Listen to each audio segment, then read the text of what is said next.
Nathan Brooks stood frozen in his neighbor's doorway, a white dress shirt clutched in his trembling hands, as Emily Carter's tear-filled eyes met his. "I'm in love with you," she whispered, her voice breaking on words she'd held back for 8 months. He'd only come to ask which shirt to wear on his first date since his divorce, a simple question that shattered the careful distance they'd maintained. Now, with his daughter asleep next door and another woman waiting at a restaurant across town, Nathan realized the life he'd built on routine and safety was about to collapse. Sometimes the truth doesn't wait for the right moment. It simply refuses to stay hidden any longer. Before we continue with Nathan's story, please take a moment to like this video and comment with your city below. I love seeing how far these stories travel and connecting with viewers around the world. Now, let's step into that hallway and discover what happens when the heart recognizes what the mind has been denying. The October rain came down in sheets against the kitchen window, turning the Denver skyline into a watercolor blur of lights and shadows. Nathan Brooks stood at the counter, methodically preparing his daughter's lunch for the next day. Turkey sandwich cut into triangles because she insisted they tasted better that way. Apple slices arranged in a small container. A juice box tucked into the side pocket of her unicorn backpack. His hands moved with the practiced efficiency of a man who'd performed this ritual 1,000 times, each motion carrying the weight of responsibility he'd shouldered alone for 3 years. "Daddy, can I have the purple grapes instead of the green ones?" Lily's voice drifted from the living room where she sat cross-legged in front of the television, her dark curls, so much like her mother's, falling across her face as she concentrated on her coloring book. "We only have green ones, sweetheart," Nathan called back, his voice carrying the gentle patience that had become second nature to him. "But I'll get purple ones at the store tomorrow, okay?" "Okay?" The response came easily, without argument. At 6 years old, Lily had learned to accept small disappointments with a grace that sometimes broke Nathan's heart. She'd learned too early that life didn't always give you what you wanted, that sometimes people left and didn't come back, that Daddy's promises were the only ones she could count on. Nathan sealed the lunch container and placed it in the refrigerator, then glanced at the clock on the microwave, 7:47 p.m.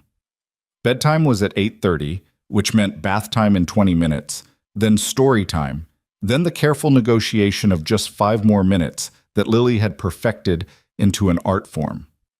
The evening stretched ahead with the comfortable predictability of a well-worn path, and Nathan found solace in that predictability. Structure was safety.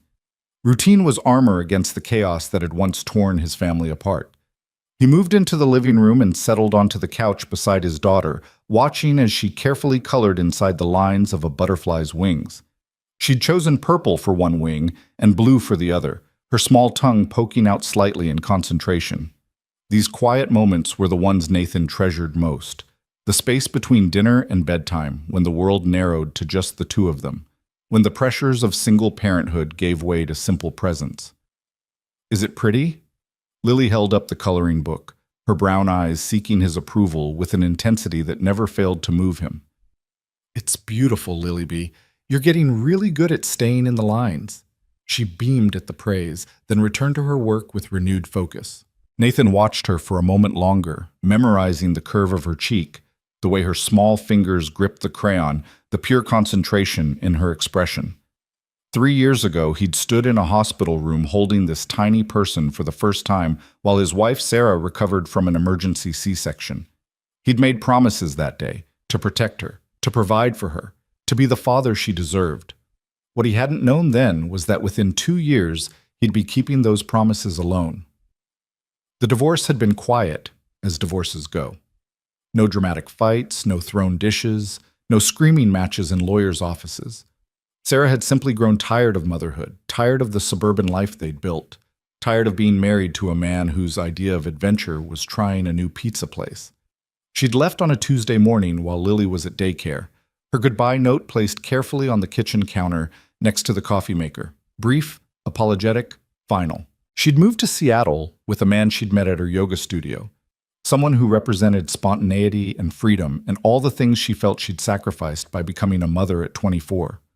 Nathan hadn't fought for custody.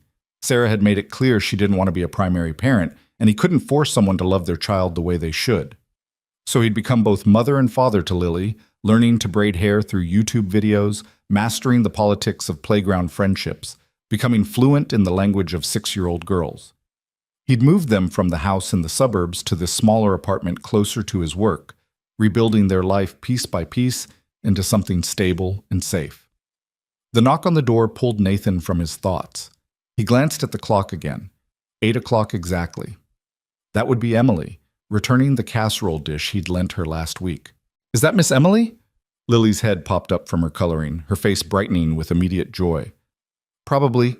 You keep coloring while I answer the door, okay?" Nathan crossed the small living room and opened the door to find his neighbor standing in the hallway, casserole dish in hand and her usual warm smile on her face. Emily Carter had moved into the apartment next door 8 months ago. A medical student at the University of Colorado who kept irregular hours and occasionally appeared in the hallway, looking like she'd just survived a war. They'd struck up an easy friendship built on convenience and proximity. He'd helped her move furniture. She'd accepted packages for him when he was at work. They'd fallen into the habit of brief conversations whenever their paths crossed. "I finally remembered to wash this and bring it back," Emily said, holding out the dish. "That casserole lasted me 3 days. You're a lifesaver, Nathan." "It's nothing special, just chicken and rice."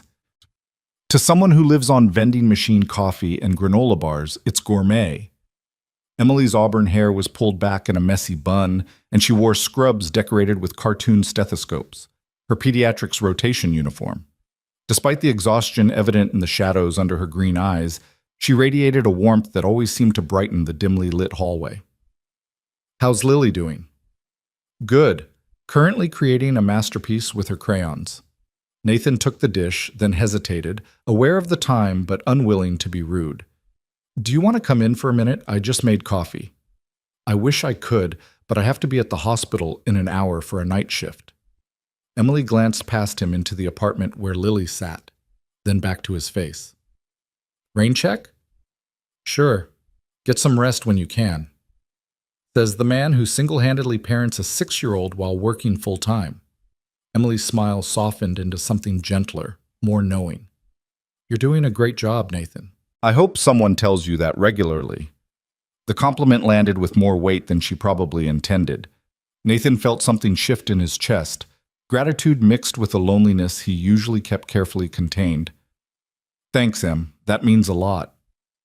They stood there for a moment, the hallway quiet except for the distant sound of rain against windows.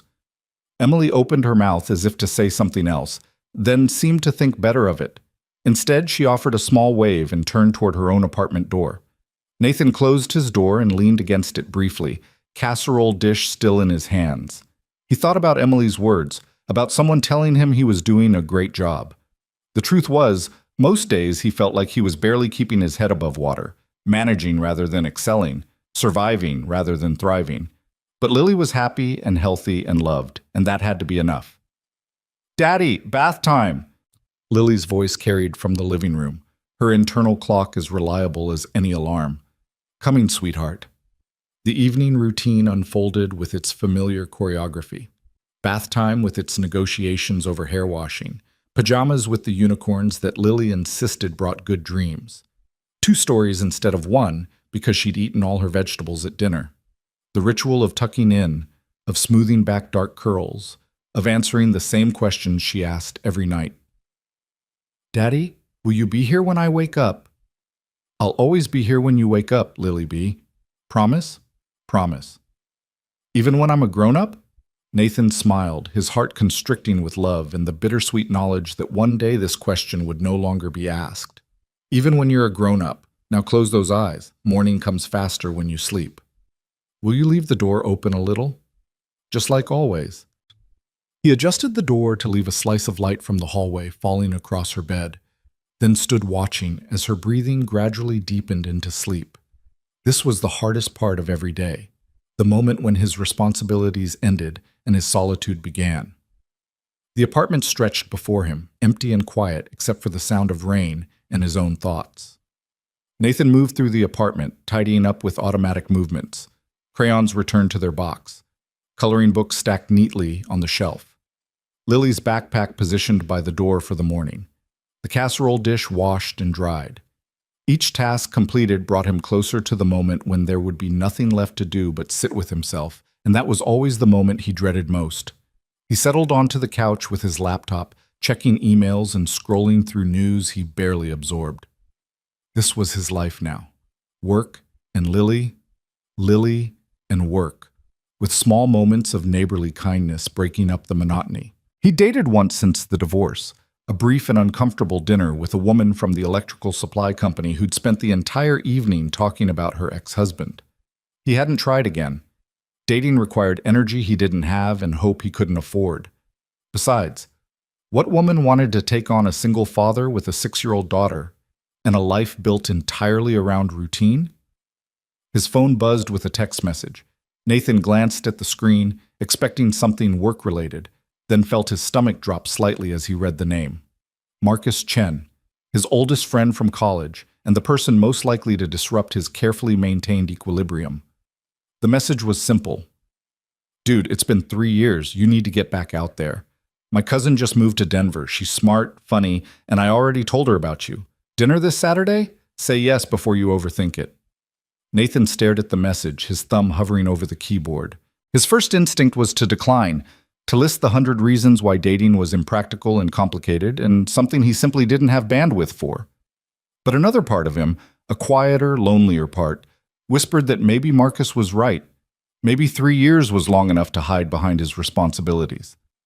Maybe Lily deserved a father who modeled what healthy relationships looked like instead of modeling isolation.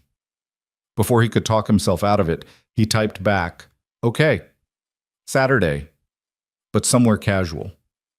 Marcus's response came immediately. "Finally. Her name is Jennifer. I'll send you her number. You got this, brother." Nathan set the phone down and leaned back against the couch, feeling equal parts anxiety and something that might have been excitement. A date. An actual date with a real person who didn't know his whole tragic backstory, who might see him as more than just that single dad from the electrical company. The prospect felt both terrifying and necessary, like standing at the edge of a cold pool and knowing the only way forward was to jump. The week that followed passed in its usual rhythm, but with a new undercurrent of nervous anticipation. Nathan exchanged texts with Jennifer, brief, friendly messages that revealed she was a high school English teacher, loved hiking, had 2 sisters, and seemed genuinely kind in her responses. They agreed to meet at a small Italian restaurant on Saturday evening. Nothing fancy, just dinner and conversation to see if there was any spark worth pursuing. The challenge, of course, was finding someone to watch Lily. Nathan's parents lived in Florida. Sarah's family had cut off contact after the divorce, and his usual babysitter had plans that weekend. He'd nearly canceled the entire thing when Emily knocked on his door on Thursday evening, holding a bag of takeout and wearing an expression of determination. "Marcus called me," she announced without preamble, stepping into the apartment when he moved aside. "He said you have a date on Saturday, and you're about to cancel because you can't find a sitter." Nathan closed the door, embarrassment warming his face. Marcus needs to mind his own business. Marcus is trying to make sure his best friend doesn't turn into a hermit. Emily set the takeout bag on the kitchen counter and turned to face him. "I'll watch Lily on Saturday. I have the evening off anyway, and you know she loves when I come over." "Emily, I can't ask you to do that." "You're not asking. I'm offering. Actually, I'm insisting." She crossed her arms, and despite her small frame and the teddy bear scrubs she wore, she managed to look formidable. "You've helped me out more times than I can count. Let me return the favor." "You have to study. You're always studying." "I'll bring my books. Lily will be asleep by 8:30 anyway, and I can study here just as well as I can at home." Emily's expression softened. "Nathan, you deserve a night out. You deserve a chance at something good. Let me help you." Nathan wanted to argue, wanted to maintain the independence he'd worked so hard to establish, but the truth was he wanted this chance. He wanted to sit across from someone new and feel like a person rather than just a father. He wanted to remember what it felt like to be seen as Nathan, not just as Lily's dad. "Okay," he said finally. "Thank you, Em. Really?" Emily's smile was bright enough to rival the overhead lights. "What are neighbors for?" "Now, I brought Thai food because I know that's your favorite, and you're going to tell me all about this mysterious Jennifer while we eat." They sat at the kitchen counter sharing pad thai and spring rolls while Lily watched cartoons in the living room. Emily asked questions with genuine interest. What Jennifer did for work, how they'd met through Marcus, whether Nathan was nervous. He found himself relaxing into the conversation, grateful for her easy presence and the way she seemed to understand exactly what he needed without him having to ask. "What should I wear?" Nathan asked at one point, surprised by his own vulnerability. "I haven't been on a first date in over a decade. I have no idea what the protocol is anymore." Emily laughed, the sound warm and unrestrained. "Protocol? Nathan, just be yourself. Wear something that makes you feel confident. Do you even own anything besides work clothes and dad jeans?" "I have nice jeans," he protested, gesturing toward his current outfit. "These are nice jeans." "Those are dad jeans. There's a difference." She stood and moved toward the hallway. "Come on, let's look at your closet. This is actually happening. I'm giving Nathan Brooks a fashion consultation." They spent the next 20 minutes going through his limited wardrobe while Lily remained oblivious in the living room. Emily vetoed several options: too formal, too casual, too "I'm chaperoning a field trip." Finally, she pulled out a white button-down shirt that Nathan had forgotten he owned, probably purchased for some long-ago job interview. "This," Emily declared, holding it up, "with your dark jeans and that gray jacket, simple, clean, shows you made an effort without trying too hard." Nathan took the shirt, feeling the soft cotton between his fingers. "You really think this works?" "I think you'll look great." Emily's voice had gone quiet, her green eyes holding his with an intensity that made something flutter in his chest. "Jennifer is lucky. Any woman would be lucky to have dinner with you." The moment stretched between them, loaded with something Nathan couldn't quite name. Then Lily called from the living room asking for juice, and the spell broke. Emily stepped back, smoothing down her scrubs with suddenly busy hands. "I should go," she said quickly. "Early rounds tomorrow, but I'll be here Saturday at 6, okay?" "Okay, thanks again, Em, for everything." She paused at the door, her hand on the knob, and looked back at him with an expression he couldn't quite read. "Nathan, I hope it's wonderful. I really do. You deserve wonderful." Then she was gone, and Nathan was left standing in the hallway holding a white shirt and wondering why his neighbor's kindness felt like something more complicated than simple friendship. Saturday arrived with unseasonable warmth, the kind of October day that felt like summer's last gasp before winter settled in. Nathan spent the morning with Lily at the park, pushing her on swings and catching her at the bottom of the slide, storing up these moments like a squirrel preparing for hibernation. She'd seemed to sense his distraction, asking twice if something was wrong, and he'd reassured her that everything was fine, though he wasn't entirely sure that was true. The afternoon passed in a blur of preparation. He showered, shaved carefully, applied cologne that had been sitting unused in his medicine cabinet for years. He dressed in the outfit Emily had selected, then second-guessed every element of it. The shirt felt too formal, the jeans too casual, the jacket trying too hard. He changed twice before forcing himself to stick with the original choice. At 5:45, he found himself standing in front of the bathroom mirror, barely recognizing the man staring back at him. Somewhere beneath the worry lines and the shadows of exhaustion was the person he used to be, the guy who'd believed in love and possibility and futures that stretched beyond the next bedtime routine. "Daddy, you look fancy." Lily appeared in his bathroom doorway, her assessment delivered with 6-year-old bluntness. "Are you going somewhere special?" "Just dinner with a friend, sweetheart. Miss Emily is going to stay with you tonight." "Yay, can we make cookies?" "You'll have to ask her. But remember, bedtime is still at 8:30, even with Miss Emily here." Lily's face fell slightly, but she nodded with the resignation of a child who knew better than to argue about bedtime rules. Nathan knelt down to her level, smoothing back her curls with gentle hands. "You'll be good for Miss Emily, right?" "I'm always good." The indignation in her voice made him smile. "You're the best. I love you, Lily B."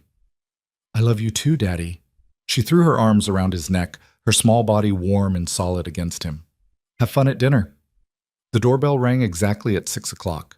Nathan opened it to find Emily standing in the hallway wearing jeans and an oversized cardigan, her medical bag slung over one shoulder and a backpack full of study materials over the other. She looked younger somehow without the scrubs, more like the 26-year-old she actually was rather than the exhausted medical student she often appeared to be. Her eyes widened slightly when she saw him. "Wow, you clean up well." "Is it too much?" Nathan felt the familiar wave of self-doubt.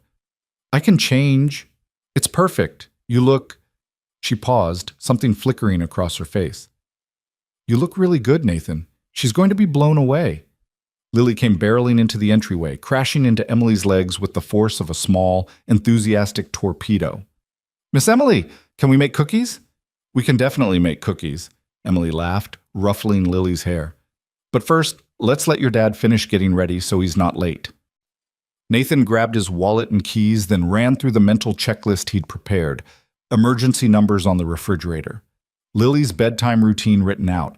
Emily's phone number programmed into his contacts, even though they'd never actually called each other. Everything organized, everything planned, everything as controlled as he could make it. Nathan, Emily's voice stopped him as he reached for the door. Relax, we're going to be fine. Lily and I are going to have a great time, and you're going to have a great time. Just let yourself enjoy this, okay? He nodded, taking a breath and trying to release the tension that had been building in his shoulders all day. Call me if you need anything. We won't need anything. Now go. The drive to the restaurant took 20 minutes, during which Nathan's mind cycled through every possible disaster scenario. What if he ran out of things to say? What if Jennifer expected someone more interesting, more adventurous, more everything than he actually was? What if he'd forgotten how to connect with another adult on any level beyond the transactional? He parked and sat in his car for a moment, staring at the restaurant's warm lights through the windshield. His phone buzzed with a text from Marcus. You got this, brother. Just be yourself. That's more than enough. Nathan wanted to believe that. He wanted to believe that the person he'd become, single father, reliable employee, good neighbor, was enough to interest someone like Jennifer. But belief required faith. And faith was something he'd misplaced somewhere between the divorce and the lonely nights that followed. He got out of the car and walked toward the restaurant, each step feeling weighted with significance he couldn't quite articulate. This was just dinner, just two people sharing a meal and conversation. It didn't have to be more complicated than that. Jennifer was already seated when he arrived, and Marcus had been right about the basics. She was attractive in an approachable way, with warm brown eyes and an easy smile that suggested she laughed often. She stood to greet him, and they navigated the awkward dance of whether to hug or shake hands, settling on a brief, friendly embrace that felt neither natural nor entirely uncomfortable. It's so nice to finally meet you, Jennifer said as they settled into their seats. Marcus has told me so much about you. All good things, I hope. Mostly good things. Her smile was teasing. He mentioned something about a disastrous camping trip in college? Nathan groaned, remembering the weekend when he'd managed to start a tent fire while attempting to cook s'mores. In my defense, the instruction manual was very unclear about propane usage. They fell into conversation more easily than Nathan had expected. Jennifer was genuinely likable, funny without being cynical, interested without being intrusive, the kind of person who made social interaction feel effortless. They talked about her teaching job and his work as an electrical technician, about favorite books and movies, about her recent move to Denver and his lifelong connection to Colorado. But even as they talked, even as he laughed at her stories and shared some of his own, Nathan found his mind drifting. He thought about Lily and whether she was already in her pajamas. He thought about Emily sitting on his couch with medical textbooks spread around her. He thought about the life he'd built and whether there was actually room in it for this, for dating and possibility and the messy complications of letting someone new into his carefully ordered world. Jennifer reached across the table and touched his hand gently. Nathan, you keep checking your phone. Is everything okay? He realized he'd glanced at his phone 3 times in the last 10 minutes, checking for messages from Emily even though he knew she would call if there was any problem. I'm sorry. I'm just not used to being away from my daughter in the evening. Marcus mentioned you have a 6-year-old. Jennifer's expression was understanding. That must be challenging, doing it all on your own. It's the best thing in my life, Nathan said automatically, then paused, recognizing the deflection. But yes, it's challenging. My whole world revolves around her schedule and her needs. Sometimes I forget I'm supposed to have needs too. Like dinner with a stranger who's probably wondering if you're going to look at your phone all night. Nathan felt his face flush. I'm sorry, that was rude. You're right, I'm being human. Jennifer squeezed his hand briefly before releasing it. You're being a concerned parent. It's actually kind of sweet. But I have a confession to make. What's that? I'm not feeling this either. Nathan blinked, caught off guard by her honesty. What? Don't get me wrong, you're great. Marcus was absolutely right about you being kind and genuine and exactly the type of guy any woman would be lucky to know. But I can tell your heart isn't here. And honestly, mine isn't either. I just got out of a 3-year relationship 2 months ago, and I think I agreed to this because Marcus was so enthusiastic that I got swept up in the momentum. They looked at each other across the table, and suddenly Nathan started laughing, genuine, relieved laughter that felt like pressure releasing from a too-tight valve. Jennifer joined him, and the tension that had been hovering over their entire evening dissipated like morning fog. So we're both disasters pretending to be ready for this, Nathan said. Spectacular disasters. Jennifer grinned. But you know what? Now that the pressure's off, want to just enjoy dinner as two people who are decidedly not on a date? They did exactly that. The rest of the meal passed in comfortable conversation now that neither of them was trying to impress the other. Jennifer talked honestly about her recent breakup and the grief of losing a future she'd planned. Nathan found himself sharing more about Sarah's departure and the strange combination of relief and abandonment he'd felt watching her leave. "Can I tell you something?" Jennifer said as they waited for the check. "The fact that you keep thinking about your daughter, that you can't fully relax and enjoy yourself because part of you is always worried about her, that's not a flaw. That's the kind of devotion any kid would be lucky to have. Don't apologize for it." Nathan felt something loosen in his chest. "My ex-wife used to say I was too focused on Lily, that I couldn't separate being a father from being a person." Your ex-wife was wrong. Being a father is part of being a person. It's not something you can partition off. The right woman will understand that. She'll love that about you. You think so? I know so. Jennifer pulled out her wallet as the check arrived, insisting on splitting the bill despite Nathan's protests. "And here's some unsolicited advice from a relative stranger. When you find that woman, don't let fear keep you from reaching for it. Single parents deserve love just as much as anyone else. Maybe more, actually, because you've already proven you know how to give it unconditionally." They parted in the parking lot with genuine warmth and promises to stay in touch as friends.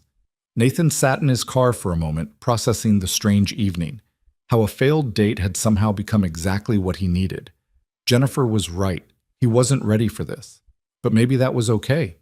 Maybe readiness wasn't something you achieved, but rather something you discovered along the way. The drive home passed quickly, and Nathan found himself actually looking forward to walking back into his apartment, to checking on Lily, to returning to the life he'd built.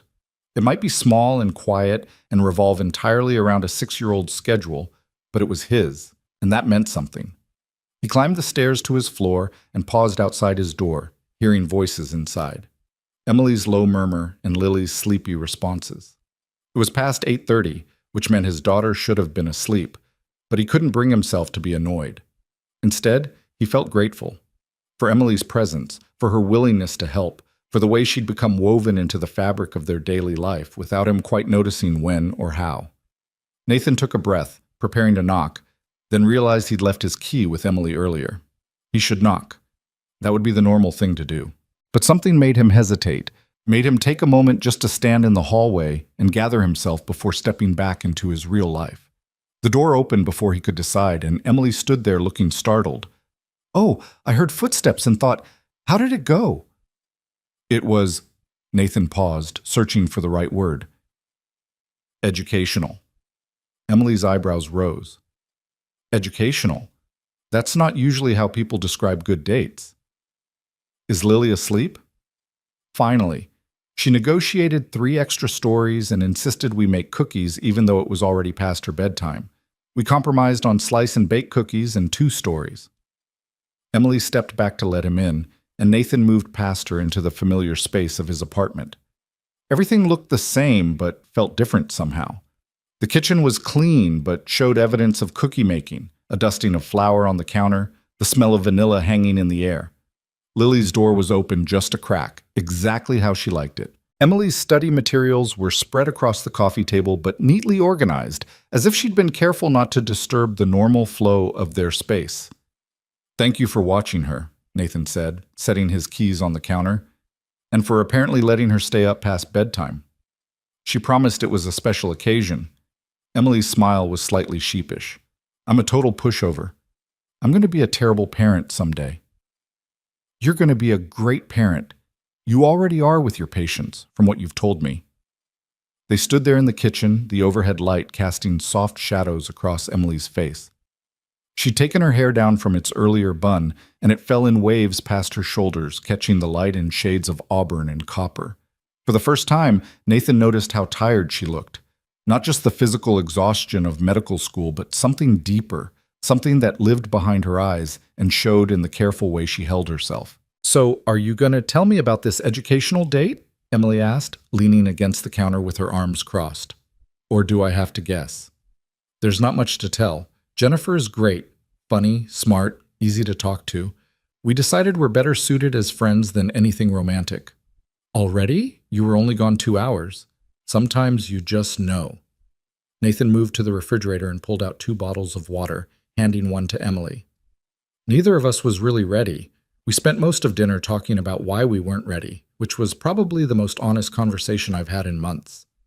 Emily took the water but didn't open it. Her fingers traced patterns on the condensation forming on the plastic. "Are you disappointed?" "No. Relieved, actually." Nathan leaned against the opposite counter, creating space between them that felt necessary for reasons he couldn't articulate. "I spent the whole evening thinking about being here. About Lily's bedtime routine and whether you two were having fun and whether I'd left enough snacks out. Jennifer noticed I kept checking my phone. That's not very romantic. No, it's not. But it's honest." Nathan took a drink of water, buying time to organize his thoughts. "The thing is, I don't think I know how to do this anymore. Dating, I mean. Opening up to someone new, making room in my life for complications." "Love isn't a complication," Emily said softly. "It's just love." "Easy for you to say. You're young, unattached, no responsibilities beyond medical school and yourself. Your life has room for spontaneity and possibility." Something flickered across Emily's face, hurt, or maybe anger, or maybe something else entirely. She set the water bottle down on the counter with careful precision. "You think my life is simple?" "I didn't mean I work 16-hour days at the hospital. I'm drowning in student debt that will take me 20 years to pay off. I barely sleep. I can't remember the last time I had an actual conversation with someone that wasn't about symptoms or differential diagnoses. And my most meaningful relationship is with the single dad next door who thinks I'm just the helpful neighbor kid because I'm 26 and unattached, and apparently have all this room for spontaneity." Emily's voice had risen slightly, emotion breaking through her usual careful control. Nathan straightened, startled by her intensity. "Em, I didn't mean to minimize what you're dealing with. I just meant, I know what you meant. You meant I don't understand your life because I don't have a child. And you're right. I don't understand what it's like to be a parent. But I understand loneliness. I understand building your entire existence around responsibility and routine because it's safer than risking anything real." The air between them felt charged, electric with something that had been building for months without either of them acknowledging it. Nathan opened his mouth to apologize, to smooth over whatever line he'd inadvertently crossed, but Emily wasn't finished. "You want to know what I did while you were gone tonight?" she continued, her green eyes bright with unshed tears. "I sat on your couch, reading the same paragraph in my textbook 12 times because I couldn't concentrate. I kept thinking about you sitting across from Jennifer, wondering if you were laughing at her jokes, if you were touching her hand across the table, if you were feeling that spark of connection that makes someone forget they were ever lonely." Nathan's heart was pounding now, each beat echoing in his ears like a warning drum. "Emily, I'm in love with you, Nathan." The words came out in a rush, like she'd been holding them back so long that they'd finally forced their way free. "I've been in love with you for months, since you carried my textbooks when I threw out my back. Since you brought me soup when I had the flu even though you barely knew me. Since I heard you singing Disney songs with Lily through the walls and realized that kind of devotion, that kind of love. That's what I want in my life." The hallway clock ticked steadily in the silence that followed. Nathan stood frozen, his mind struggling to process what he was hearing. Emily loved him, his neighbor, his friend, this woman who'd seamlessly woven herself into the edges of his life. She loved him. The truth of it crashed over him like cold water, shocking and undeniable. I didn't know, he managed finally. Of course you didn't know. You don't see yourself clearly. You think you're just some broke single dad getting by on routine and determination. You don't see how kind you are, how patient, how you light up when Lily laughs. You don't see that some of us would give anything to be part of that. Emily wiped at her eyes with the back of her hand, frustrated at her own tears. I wasn't going to tell you. I was going to keep being the helpful neighbor until you fell in love with someone else and I could move on. But then Marcus called and said you had a date, and I realized I couldn't keep pretending I was okay with just being your friend. Nathan's mind was racing, trying to reorganize 3 years of interactions through this new lens. Every conversation in the hallway, every borrowed ingredient, every small kindness. Had it all meant more than he'd realized? Had he been so focused on his own loneliness that he'd completely missed someone else's? Why didn't you say something before? His voice came out rougher than he intended. Because you weren't ready. You're still not ready. Emily grabbed her backpack and medical bag, movement sharp with emotion. I'm sorry. This wasn't fair. You just got home from a date and I ambushed you with feelings you never asked for. I should go. She moved toward the door, but Nathan reached out instinctively, his hand closing around her wrist. Wait. Please. Emily stopped but didn't turn to face him. Nathan could see the tension in her shoulders, the way she was holding herself together through sheer will. He realized he was still holding the white shirt Jennifer had chosen for him, the shirt Emily had picked out, the shirt that had started this entire impossible evening. I don't know what to say, he admitted quietly. You're right. I didn't see it. I didn't let myself see it. But Emily, you can't do this. I know. She pulled her wrist gently from his grip. You have Lily to think about. You have a life that works. I'm a complication you don't need. I understand. But I had to tell you the truth, even if the timing is terrible. I couldn't keep lying by omission.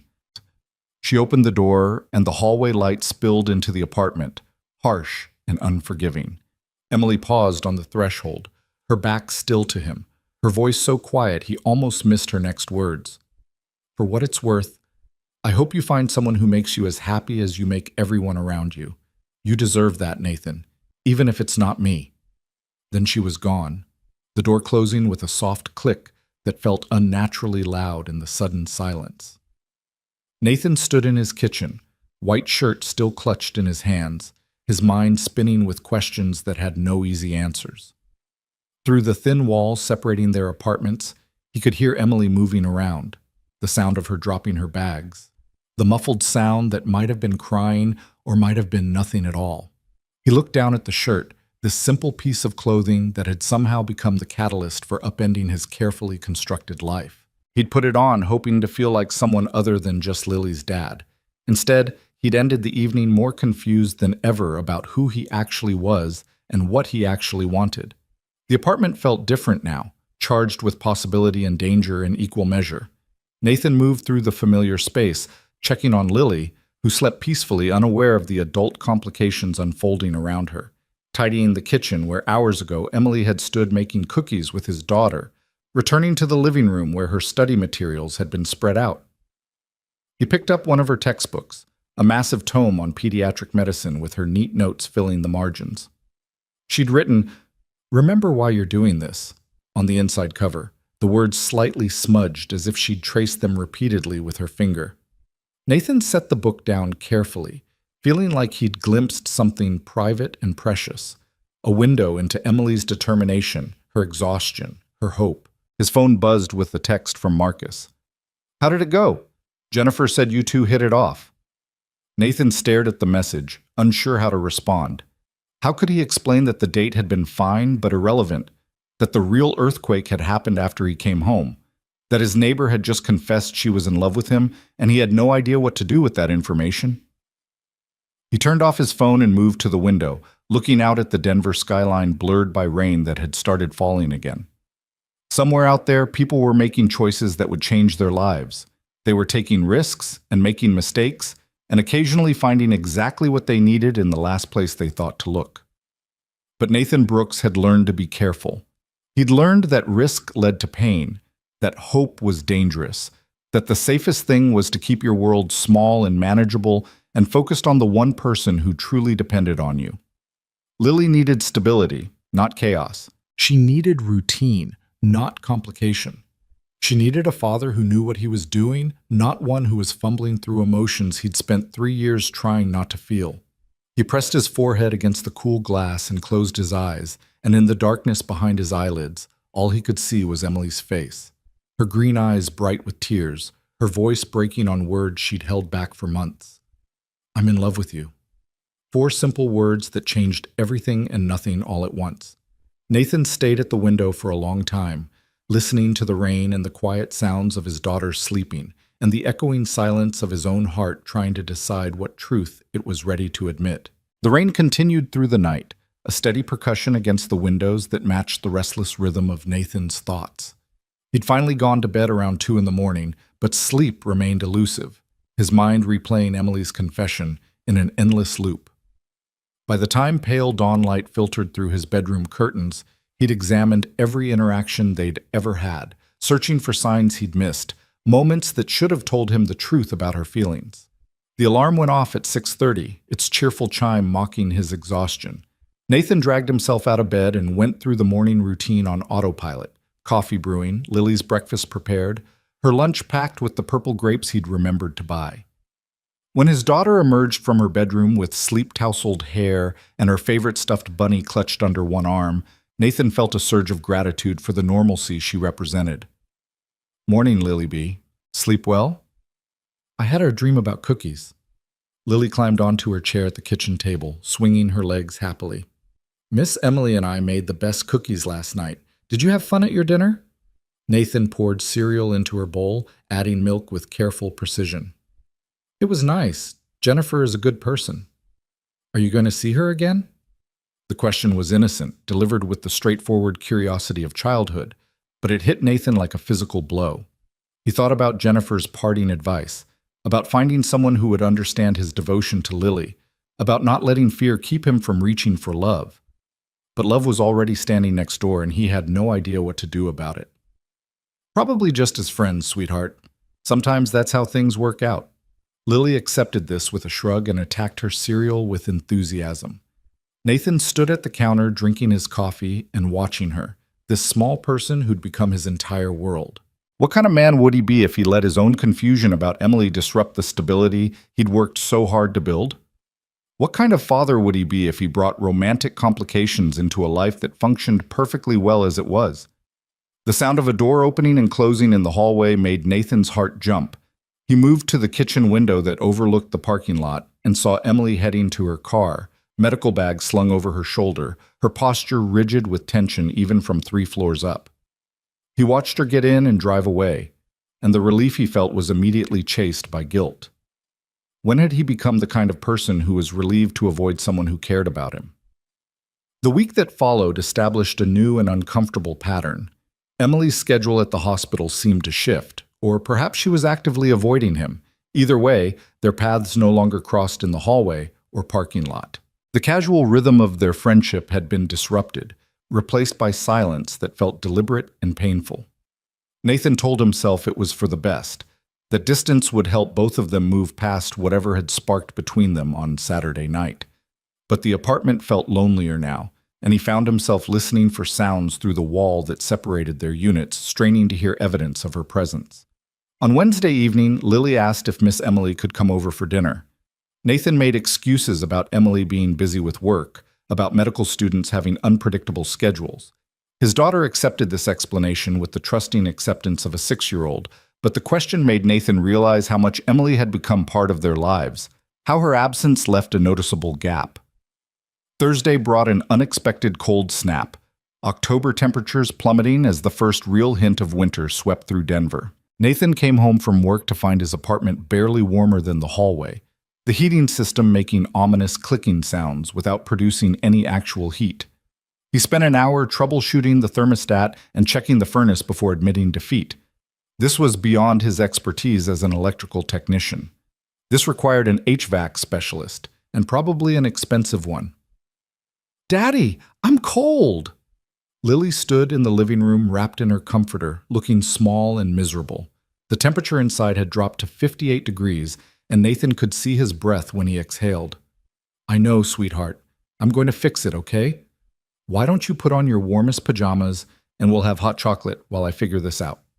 He got Lily situated with hot chocolate and cartoons, then pulled out his phone to search for emergency HVAC services. The estimates he found made his stomach drop. After-hours service calls started at $200, with repairs potentially running into the thousands if the furnace needed major work. Nathan did quick mental math on his checking account balance and felt the familiar weight of financial anxiety settle across his shoulders.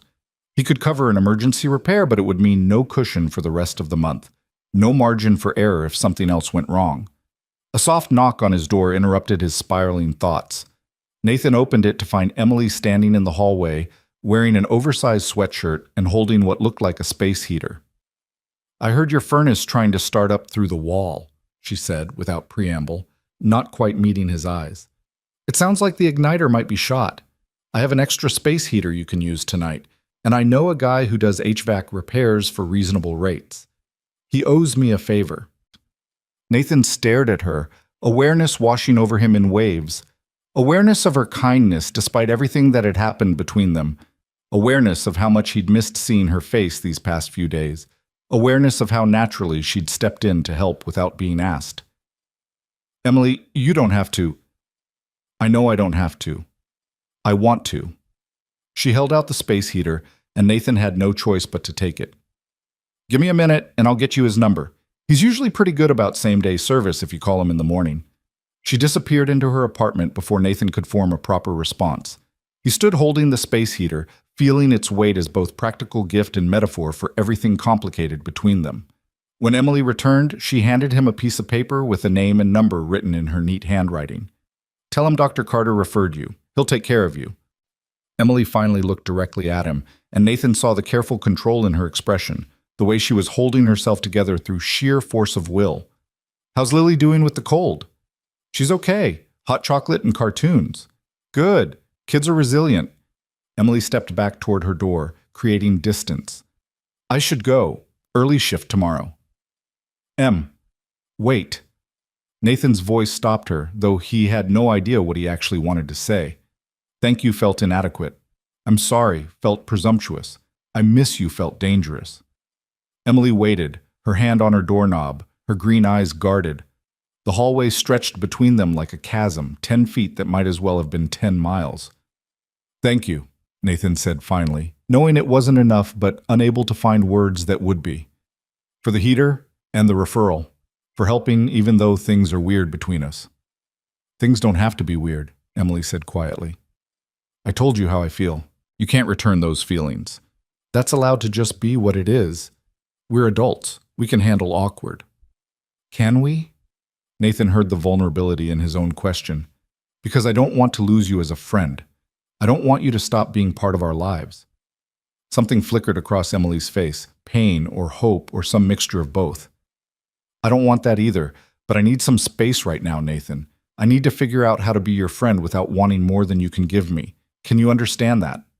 He nodded, throat tight with emotions he couldn't name. Take whatever time you need. Emily offered a small, sad smile. Get Lily warm. Call that HVAC guy in the morning. And Nathan, stop looking so guilty. You didn't do anything wrong, neither did I. Sometimes feelings just exist, and that's nobody's fault.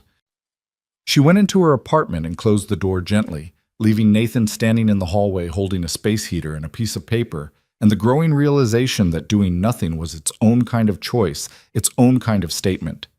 He set up the space heater in Lily's room and watched as warmth slowly filled the small space.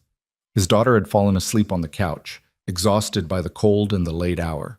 Nathan carried her to bed, tucked her in with extra blankets, and sat on the edge of her mattress for a long moment watching her sleep. She looked so peaceful, so untouched by adult complications.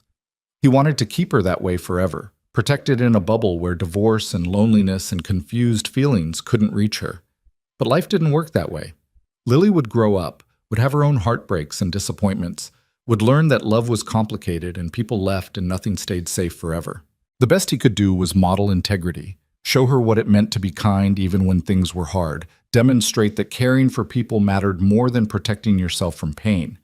The question was whether he was actually living up to that ideal or just hiding behind fatherhood as an excuse to avoid risk. Nathan called the HVAC guy first thing Friday morning. True to Emily's word, the mention of Dr. Carter's name got him an appointment for that afternoon. The repairman, a weathered man in his 50s named Gil, diagnosed the problem in under 10 minutes. Your igniter's dead, and honestly, this furnace is on its last legs. You're looking at maybe one more winter if you're lucky. Then you'll need a full replacement. Gil wiped his hands on his work pants and gave Nathan an apologetic look. I can get you running for today with a new igniter, but start saving up. New furnace installation is going to run you $5,000 to $8,000. Nathan felt the number like a punch to the gut. $5,000 to $8,000 he didn't have and wouldn't have for years given his current financial situation.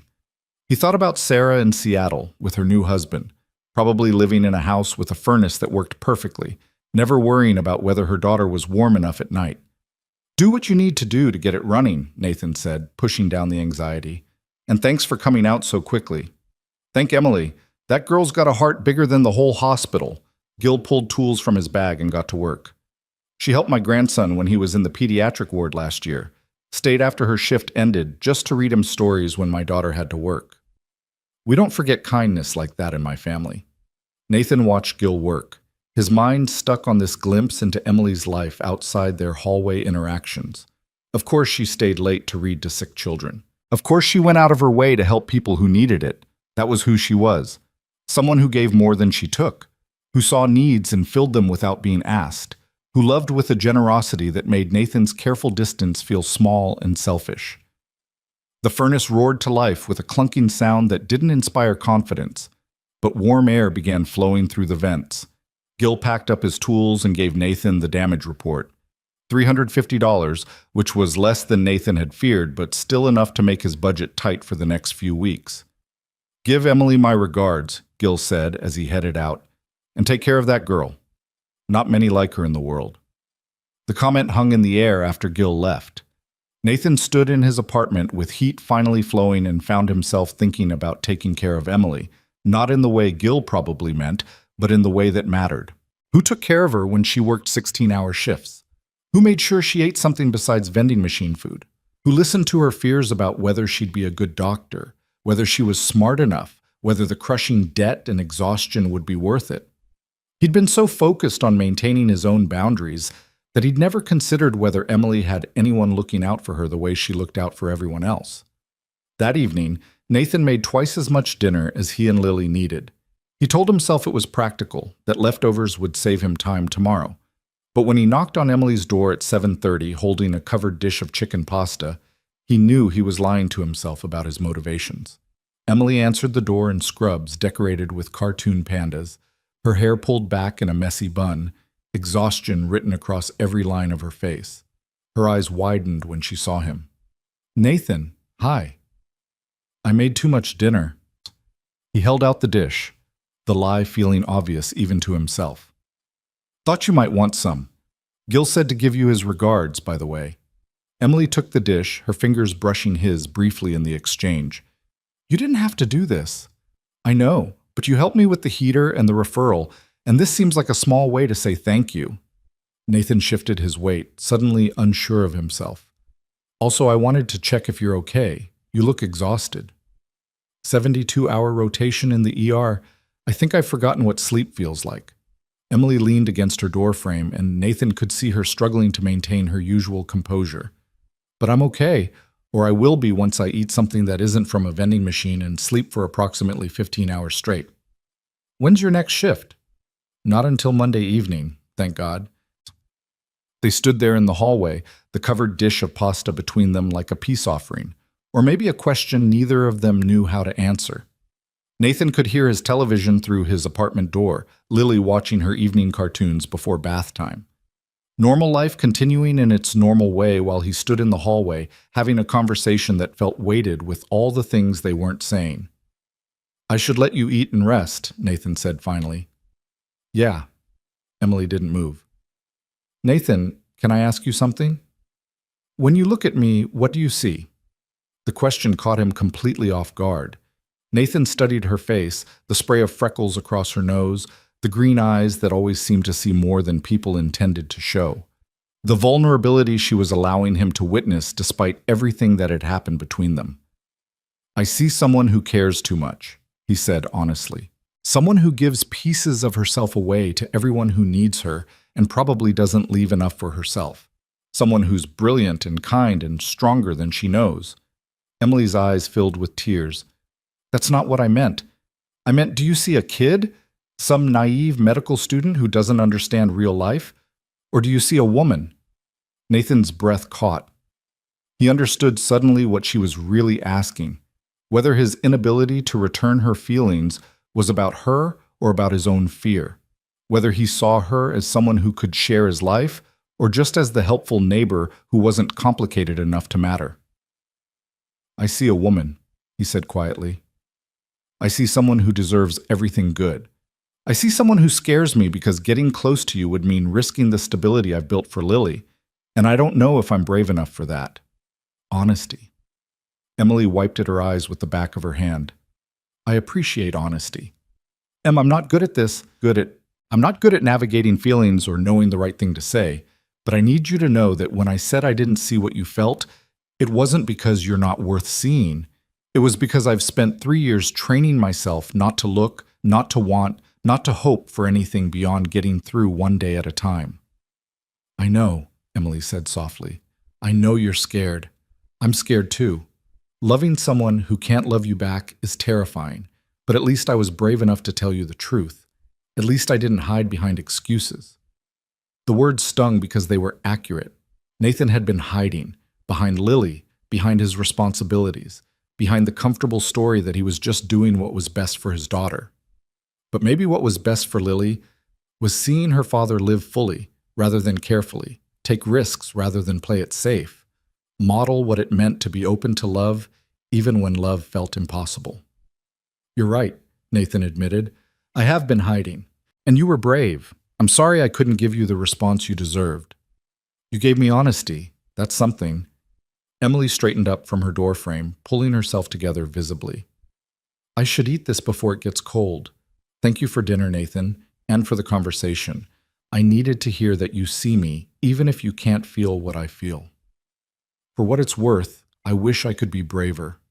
I wish I was the kind of person who could take what you're offering without being paralyzed by all the ways it could go wrong." Emily offered him a sad smile. "Maybe someday you will be. Maybe this is just bad timing, or maybe we're meant to be friends and nothing more, and I need to make peace with that. Either way, we're going to be okay. Both of us." She stepped back into her apartment, and Nathan wanted to say something more, something that would bridge the gap between them or at least make the distance feel less painful. But Emily closed the door gently before he could find the words, leaving him alone in the hallway with a growing sense that he was making a terrible mistake without understanding exactly what that mistake was. The weekend passed slowly. Saturday morning brought unexpected sunshine, the kind of late October warmth that felt like a gift before winter arrived in earnest. Nathan took Lily to the park, pushing her on swings and catching her at the bottom of the slide, trying to lose himself in the simple joy of his daughter's laughter. But his mind kept drifting to Emily, wondering if she was sleeping off her exhaustion, whether she'd eaten the dinner he'd brought, whether she was okay, or just pretending to be okay the way he'd been pretending for 3 years. On Sunday afternoon, Nathan's mother called from Florida. He settled onto the couch while Lily played in her room, preparing himself for the usual questions about work and whether he was eating properly, and if Lily needed anything. "How are you really doing, Nathan?" His mother's voice carried the particular concern that only mothers could manage, the tone that suggested she already knew the answer and was just waiting for him to admit it. "I'm fine, Mom. Work is steady, Lily's happy, everything's good." "That's what you always say, but I'm asking how you're doing, not how everything else is doing." Nathan leaned back against the couch cushions and stared at the ceiling. "Would you believe me if I said I'm confused?" "About what?" "About everything. About whether I'm being a good father or just a careful one. About whether I'm protecting Lily or just protecting myself. About whether I'm supposed to stay focused on being her dad or if I'm allowed to want something for myself too." His mother was quiet for a moment, and Nathan could picture her sitting in her Florida living room, probably looking out at the ocean, while she formulated her response. She'd always been thoughtful with her words, never rushing to advice or judgment. "Can I tell you something your father said to me once?" she asked finally. "This was years ago, when you were about Lily's age. He'd been working so much trying to provide for us, barely seeing you or your sister. I confronted him about it, and he said he was doing it for the family. And I told him that we didn't need a provider. We needed a person. We needed him present and whole, not just functioning." "What did he say?" "He cried. Your father actually cried, which shocked me because he'd been raised to believe men didn't do that. And then he said he'd forgotten how to be anything but a provider, that he'd gotten so focused on taking care of us that he'd lost track of taking care of himself. It took him a while, but he learned to find balance, to be both the father you needed and the man he needed to be." Nathan felt his throat tighten. "I don't know how to do that, Mom. I don't know how to be anything but Lily's dad right now." "Then maybe it's time to figure it out. Not for some woman or some idea of what your life should look like, but for yourself. Because Lily doesn't need a martyr for a father. She needs someone who shows her what it means to live fully, to take risks, to be brave enough to accept love when it's offered. What if I mess it up? What if I let someone in and it falls apart, and Lily's the one who gets hurt? What if you don't let someone in and Lily grows up thinking love is something you hide from?" His mother's voice was gentle but firm. "Nathan, honey, you can't protect her from everything. All you can do is show her how to navigate life with grace and courage and openness. And right now you're teaching her to play it safe. Is that really what you want her to learn?" After they hung up, Nathan sat on the couch for a long time thinking about his mother's words. She was right. He'd been so focused on providing stability that he'd forgotten to model what it meant to actually live. He'd been going through motions, checking boxes, maintaining a life that functioned but didn't thrive. And Lily was watching, learning from his example, absorbing lessons about fear and safety, and whether love was something worth pursuing. Monday evening arrived with the kind of crystalline clarity that sometimes follows difficult realizations. Nathan helped Lily with her homework at the kitchen table, quizzed her on spelling words, made dinner while she chattered about playground drama and her friend Emma's birthday party next week. The routine soothed him, but it no longer felt quite as essential as it once had. There was space in his evening now, room for something beyond the comfortable predictability he'd clung to for so long. Around 8:30, after Lily was tucked into bed with her usual request for the door to be left slightly open, Nathan heard Emily's apartment door open and close. She'd be heading out for her Monday evening shift, probably already exhausted before it even started. He moved to his door without thinking, opening it just as she was locking hers. Emily turned at the sound, surprise registering on her tired face. She wore fresh scrubs with cartoon cats this time, her hair braided back from her face, her medical bag already weighing down her shoulder. "Hey," Nathan said, stepping into the hallway. "Heading to work?" "Yeah, night shift in pediatrics." Emily adjusted her bag strap, her expression carefully neutral. "Lily asleep?" "Just went down. Listen, I wanted to ask, when's your next day off?" Emily's eyebrows rose. "Wednesday afternoon through Thursday. Why?" "Because I'd like to talk. Actually talk, not just hallway conversations where we both pretend everything's normal. If you're willing." Something cautious flickered across Emily's face, hope tamped down by self-protection. "Talk about what?" "About me being an idiot. About me being scared. About whether friendship is really the only thing that makes sense, or if I've been lying to myself about what I actually feel." Nathan's heart was pounding, but the words felt right, felt true in a way few things had lately. "I can't promise you anything except honesty, but I think I owe you more than the half answers I've been giving." Emily studied him for a long moment, and Nathan could see her weighing risk against possibility, self-preservation against the vulnerability she'd already shown him.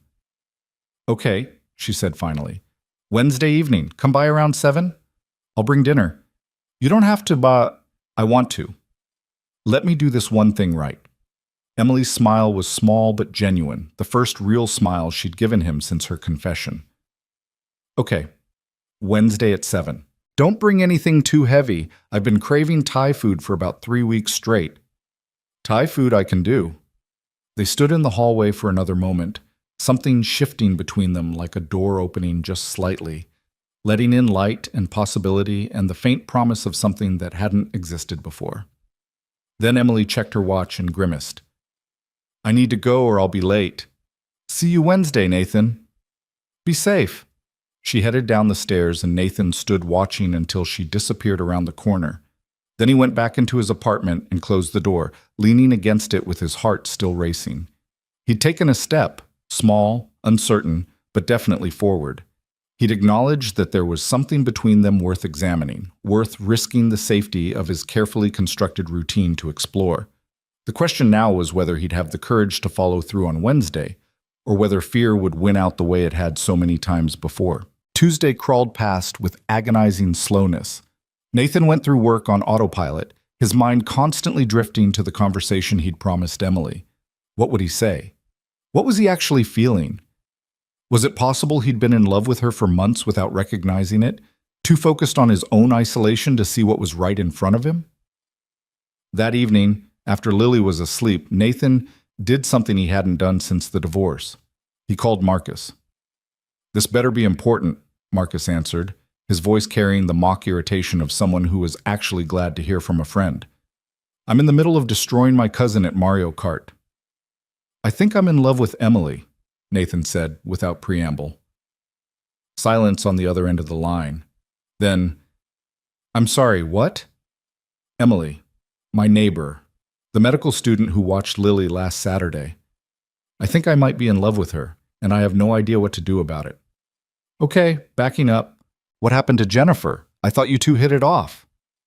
We decided to be friends, but that's not important. Emily told me she's in love with me, and I panicked and basically told her I couldn't deal with it. But now I can't stop thinking about her, and I'm pretty sure I've been in love with her for months without realizing it because I'm an idiot who's been too scared to feel anything real. Marcus let out a low whistle. Man, when you finally decide to get back in the game, you don't mess around. Does Emily know how you feel?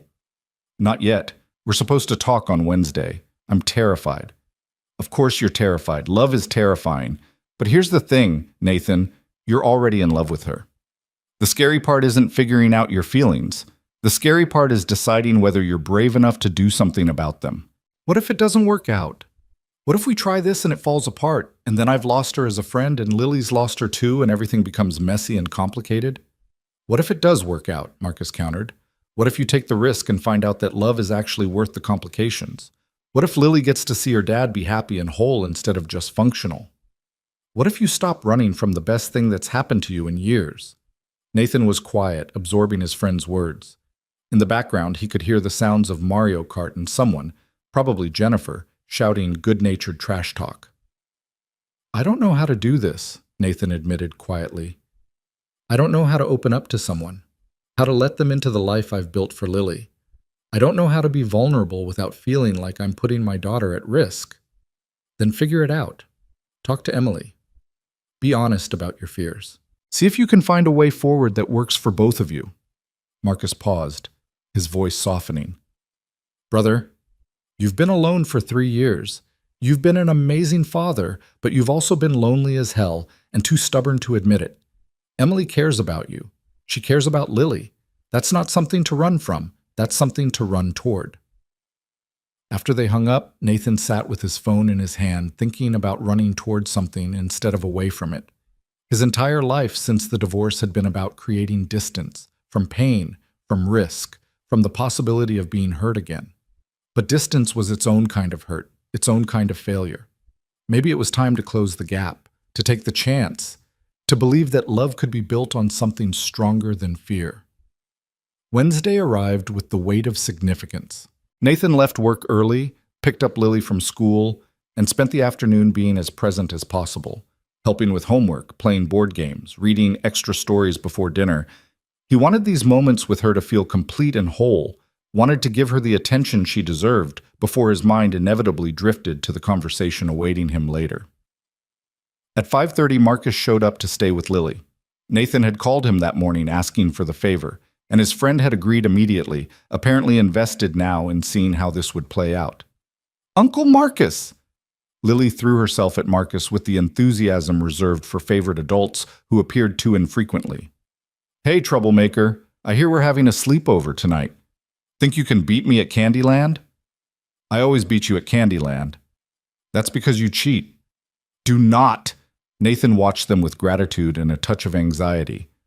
Bedtime is 8:30. No exceptions, even if she gives you puppy eyes. I know the drill, Dad. Go do what you need to do. Marcus gave him a meaningful look. And Nathan, be honest. With her and with yourself. Nathan changed into clean jeans and a sweater, spent too long checking his reflection in the mirror, then grabbed the takeout bag of Thai food he'd ordered earlier. His hands were shaking slightly as he locked his apartment door and crossed the hallway to Emily's. He stood there for a moment, gathering courage, then knocked before he could talk himself out of it. Emily opened the door wearing jeans and an oversized University of Colorado sweatshirt, her hair loose around her shoulders for once. She looked younger like this, softer, and Nathan felt his heart constrict with how much he wanted this conversation to go well. Thai food as promised, he said, holding up the bag. Perfect timing. I'm starving. Emily stepped back to let him in. Her apartment was smaller than his, a studio with a Murphy bed currently folded down and covered in textbooks. The space was organized chaos. Medical journals stacked on every surface, anatomy posters on the walls, a desk buried under notes and highlighters. But there were personal touches too. Photographs of people who must be her family, a collection of potted plants on the windowsill, a shelf of well-loved novels that suggested she read something besides medical textbooks when time allowed. They settled on her small couch with takeout containers spread between them. For a while they ate in comfortable silence, the weight of the impending conversation hovering but not quite descending. Finally, Emily set down her pad thai and turned to face him. So, you wanted to talk? Nathan put down his own food, wiping his hands on a napkin while he organized his thoughts. I've been thinking a lot about what you said last Saturday, about being in love with me. I'm aware that created some awkwardness. It created clarity. Nathan met her eyes, forcing himself to maintain the connection. For 3 years, I've been telling myself that I'm happy alone, that Lily is enough, that romantic relationships are complications I don't need. But the truth is I've been lonely, Emily. So lonely that I'd almost forgotten what it felt like to want connection with another person. Emily's expression was guarded, cautious. And now? Now I look back at the past 8 months and realize that all the best parts of my days involved you. Conversations in the hallway. You bringing over soup when Lily was sick. Me making extra dinner because I knew you were probably surviving on vending machine food. These small moments that felt easy and right and like something I didn't want to lose. Nathan, let me finish, please. He took a breath, forcing himself to continue. When you told me you were in love with me, my first reaction was panic. Because letting you in means risking everything I've built. It means possibly exposing Lily to heartbreak if things don't work out. It means being vulnerable in ways I swore I'd never be vulnerable again after Sarah left. Emily's eyes had filled with tears, but she didn't look away. I understand that. I never wanted to make things complicated for you. But here's what I figured out this week. You already are complicated for me, not because you've done anything wrong, but because somewhere along the way, I fell for you too. I just didn't let myself recognize it because recognition meant having to make a choice. The words hung in the air between them. Emily sat very still, as if afraid that moving might shatter whatever fragile thing was forming in this moment. You fell for me? Her voice was barely above a whisper. I think I've been falling for you since the day you moved in and immediately locked yourself out of your apartment. I think every conversation we've had, every small kindness we've exchanged, every time I've heard you singing badly through the walls while you studied, I think all of it has been slowly building into something I was too scared to acknowledge. A tear slipped down Emily's cheek. So what are you saying? I'm saying I want to try. I'm saying I'm terrified and I don't know how to do this, and I'm going to mess up constantly because I haven't dated anyone seriously in over a decade. But I'm saying that losing you feels worse than any risk involved in letting you in. Emily reached out and took his hand, her fingers trembling slightly as they intertwined with his. I want to try too. But Nathan, we need to be honest about what this means. I'm not just dating you, I'm potentially becoming part of Lily's life in a different way. That's huge. That's not something we can take lightly. I know. That's what scares me most. Nathan squeezed her hand, drawing strength from the contact. If this was just about me, I'd take the risk without hesitation. But Lily's already lost her mother in a real way. If I bring you into her life as something more than the neighbor she loves, and then things don't work out between us, she loses you too. I can't do that to her without being absolutely certain we're doing this for the right reasons. So what are the right reasons? Emily shifted closer on the couch, her green eyes searching his face. Because I need to know what you want from this, Nathan. I need to know if you're willing to actually build something real or if you're just trying to convince yourself you can. The question cut straight to the heart of his uncertainty. Nathan thought about it carefully, weighing his words before speaking. I want someone who understands that Lily comes first, but doesn't resent that. I want someone who can be patient while I figure out how to be a father and a partner at the same time. I want someone I can trust with my daughter's heart and my own. And when I think about who that person might be, all I see is you. Emily's breath caught. That's the most romantic thing anyone's ever said to me, and it's completely terrifying. Welcome to my world. Nathan managed a small smile. I'm terrified every single day. But my mom said something that stuck with me. She said Lily doesn't need a martyr for a father. She needs someone who shows her what it means to live fully. And I've been so focused on keeping her safe that I forgot to show her what brave looks like. Your mom sounds wise. She has her moments. Nathan traced small circles on the back of Emily's hand with his thumb, marveling at how natural the touch felt. So here's what I'm thinking. We take this slow. We don't tell Lily anything is different between us until we're both sure this is something that can work. We figure out how to be together in a way that protects her while still giving us room to see if this is real.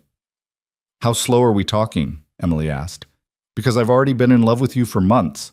I'm not sure I can go much slower without losing my mind. Slow enough that we're careful. Fast enough that we're actually moving forward. Nathan brought her hand to his lips and kissed her knuckles gently. I don't have all the answers, Em, but I know I want to figure them out with you. Emily leaned forward and rested her forehead against his, their breath mingling in the small space between them. I'm scared too, you know. What if I'm not good at this? What if I mess up with Lily, or say the wrong thing, or can't handle the reality of dating someone with a child? What if I'm not enough? You're already enough. You've been enough since the day you moved in and immediately asked to borrow eggs because you'd forgotten to buy groceries. Nathan pulled back slightly so he could see her face. But Em, you need to know that dating me means dating my life, not just me. It means understanding that sometimes I'll cancel plans because Lily's sick. It means accepting that my time and attention are divided. It means being okay with being third in line after a 6-year-old's needs and a demanding job. I'm a medical student working 80-hour weeks. I understand demanding schedules and last-minute changes. Emily's smile was soft but determined, and I already love Lily. That's not something I'm worried about. What worries me is whether you'll actually let me in or if you'll keep me at arm's length while pretending we're moving forward. The observation landed with uncomfortable accuracy. Nathan recognized his own tendency to maintain control through distance, to protect himself by never fully committing. It was what had ultimately pushed Sarah away, his inability to be vulnerable, to share the messy parts of himself along with the functional ones. I'll try, he said honestly. I can't promise I won't fall back into old patterns, but I'll try to be open with you, to let you see the parts of me that aren't just Lily's dad or the reliable electrical technician, to trust you with the complicated stuff. That's all I'm asking. Emily reached up and touched his face, her fingers gentle against his cheek. We're both going into this scared and uncertain, but at least we're doing it together. Nathan turned his head and kissed her palm, feeling the rightness of the moment settle into his bones. This wasn't the dramatic, sweeping romance of movies or novels. It was quiet and careful and built on months of friendship and small kindnesses. But maybe that was exactly what made it worth pursuing. Not the intensity of new passion, but the solid foundation of genuine care. Can I kiss you? He asked quietly, wanting her permission even though she was still touching his face. I thought you'd never ask. He leaned in slowly, giving her time to change her mind, to pull back, to decide this was too much too fast. But Emily met him halfway, her lips soft against his, the kiss gentle and exploratory rather than demanding. It tasted like possibility and Thai food and the particular relief that comes from finally acknowledging something you've been avoiding for too long. When they pulled apart, Nathan rested his forehead against hers again, both of them breathing slightly harder. "That was nice," Emily whispered. "Yeah." Nathan couldn't help smiling. It really was. They spent the rest of the evening on her couch, talking about everything and nothing, sharing the details of their lives that had somehow never come up in casual hallway conversations. Emily told him about growing up in Portland with 3 older brothers who'd simultaneously protected and tormented her. Nathan shared stories about his own childhood in Colorado, about his father's steady presence and his mother's fierce love. They talked about Sarah's departure and the particular loneliness of being left behind, about Emily's first semester of medical school when she'd seriously considered quitting because the workload felt impossible. "I called my dad at 2 a.m, completely convinced I wasn't smart enough to be a doctor," Emily said, her head resting on Nathan's shoulder now, comfortable and close. "I was crying so hard I could barely speak. And you know what he said?" "What?" "He said, being smart enough isn't the question. The question is whether you care enough to keep going when things get hard." And I realized he was right. Intelligence matters, but caring matters more. The best doctors aren't always the smartest ones. They're the ones who remember that patients are people, not just problems to solve. Nathan pressed a kiss to the top of her head, breathing in the scent of her shampoo, something floral and clean. "That's why you're going to be an incredible doctor. You see people, not just symptoms." "I hope so. Some days I feel like I'm just stumbling through, hoping I don't hurt anyone while I figure out what I'm doing." "Welcome to parenthood. That's basically my entire existence." Emily laughed, the sound warm against his chest. "We're quite a pair, aren't we? Both terrified we're going to mess up the things that matter most." "At least we can be terrified together."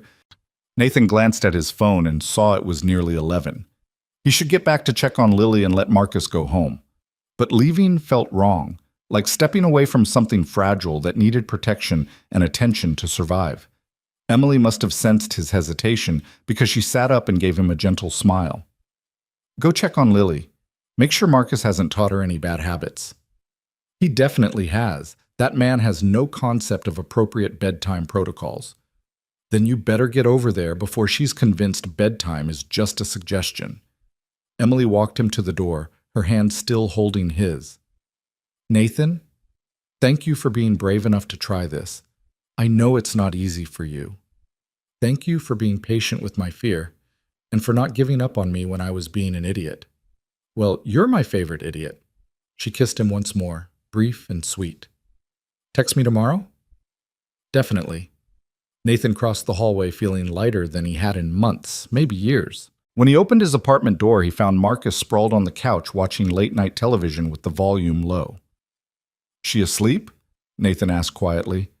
"Out cold by 8:45. We played 3 rounds of Candyland, read 4 books, and she tried to negotiate for a pet hamster. I told her she'd have to take that up with you." Marcus sat up and studied Nathan's face with a knowing smile. "So, how'd it go?" "We're going to try, slowly, carefully, but we're going to try." "Good. It's about time." Marcus stood and grabbed his jacket from the chair. "She's a good woman, Nathan. Don't overthink this to death. Sometimes you just have to trust that things will work out." After Marcus left, Nathan checked on Lily. She'd kicked off her blankets as usual, and he tucked them back around her gently. Then he stood in his darkened living room looking at the thin strip of light visible under Emily's door across the hall. Everything had shifted in the course of a single evening. The careful distance he'd maintained, the walls he'd built to protect himself and his daughter, the routine that had felt so essential, all of it suddenly seemed less important than the possibility of building something real with someone who already understood what mattered most. His phone buzzed with a text from Emily. "Still can't quite believe this is happening. Sleep well, Nathan." He typed back, "Me either, but I'm glad it is. Good night, Em." The next few weeks unfolded with a kind of careful choreography as Nathan and Emily learned to navigate their new relationship while maintaining normalcy for Lily. They stole moments together when they could, coffee dates at 5:30 in the morning before Nathan had to get Lily ready for school, late-night conversations in the hallway after his daughter was asleep, quick kisses when they passed each other in the parking lot. It felt like being a teenager again, this sneaking around, except they weren't hiding from parents, but from a 6-year-old who would definitely ask questions if she noticed the shift in dynamics. Emily was patient with Nathan's need for discretion, understanding his desire to be certain before changing Lily's understanding of their relationship. But Nathan could see moments when the hiding wore on her, when she'd have to maintain careful distance during conversations with Lily present, when she couldn't reach for his hand the way she obviously wanted to, when the wall between their apartments felt like a barrier rather than just a boundary. "I hate this part," Emily admitted one evening as they sat on her couch after Lily was asleep. It had been 3 weeks since their first real conversation, 3 weeks of stolen moments and careful affection. "I hate pretending we're just neighbors when I want to hold your hand in front of her. I hate editing myself around Lily when she's one of my favorite people." Nathan pulled her closer, pressing a kiss to her temple. "I know. I hate it too. But I need to be sure, Em. I need to know we're stable before we change what Lily understands about us." "And what would make you sure? What's the threshold we need to cross?"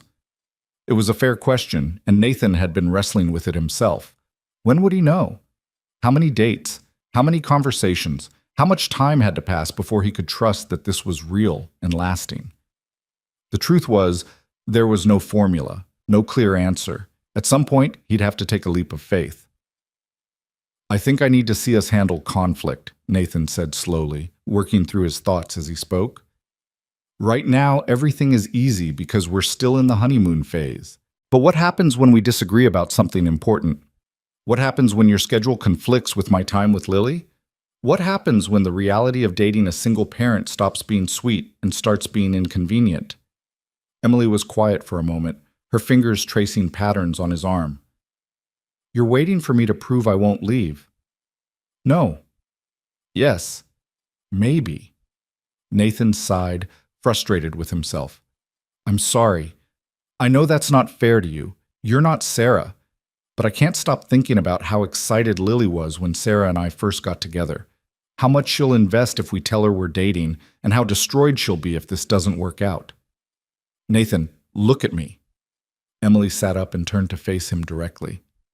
"I understand your fear, I really do. But at some point you're going to have to trust me.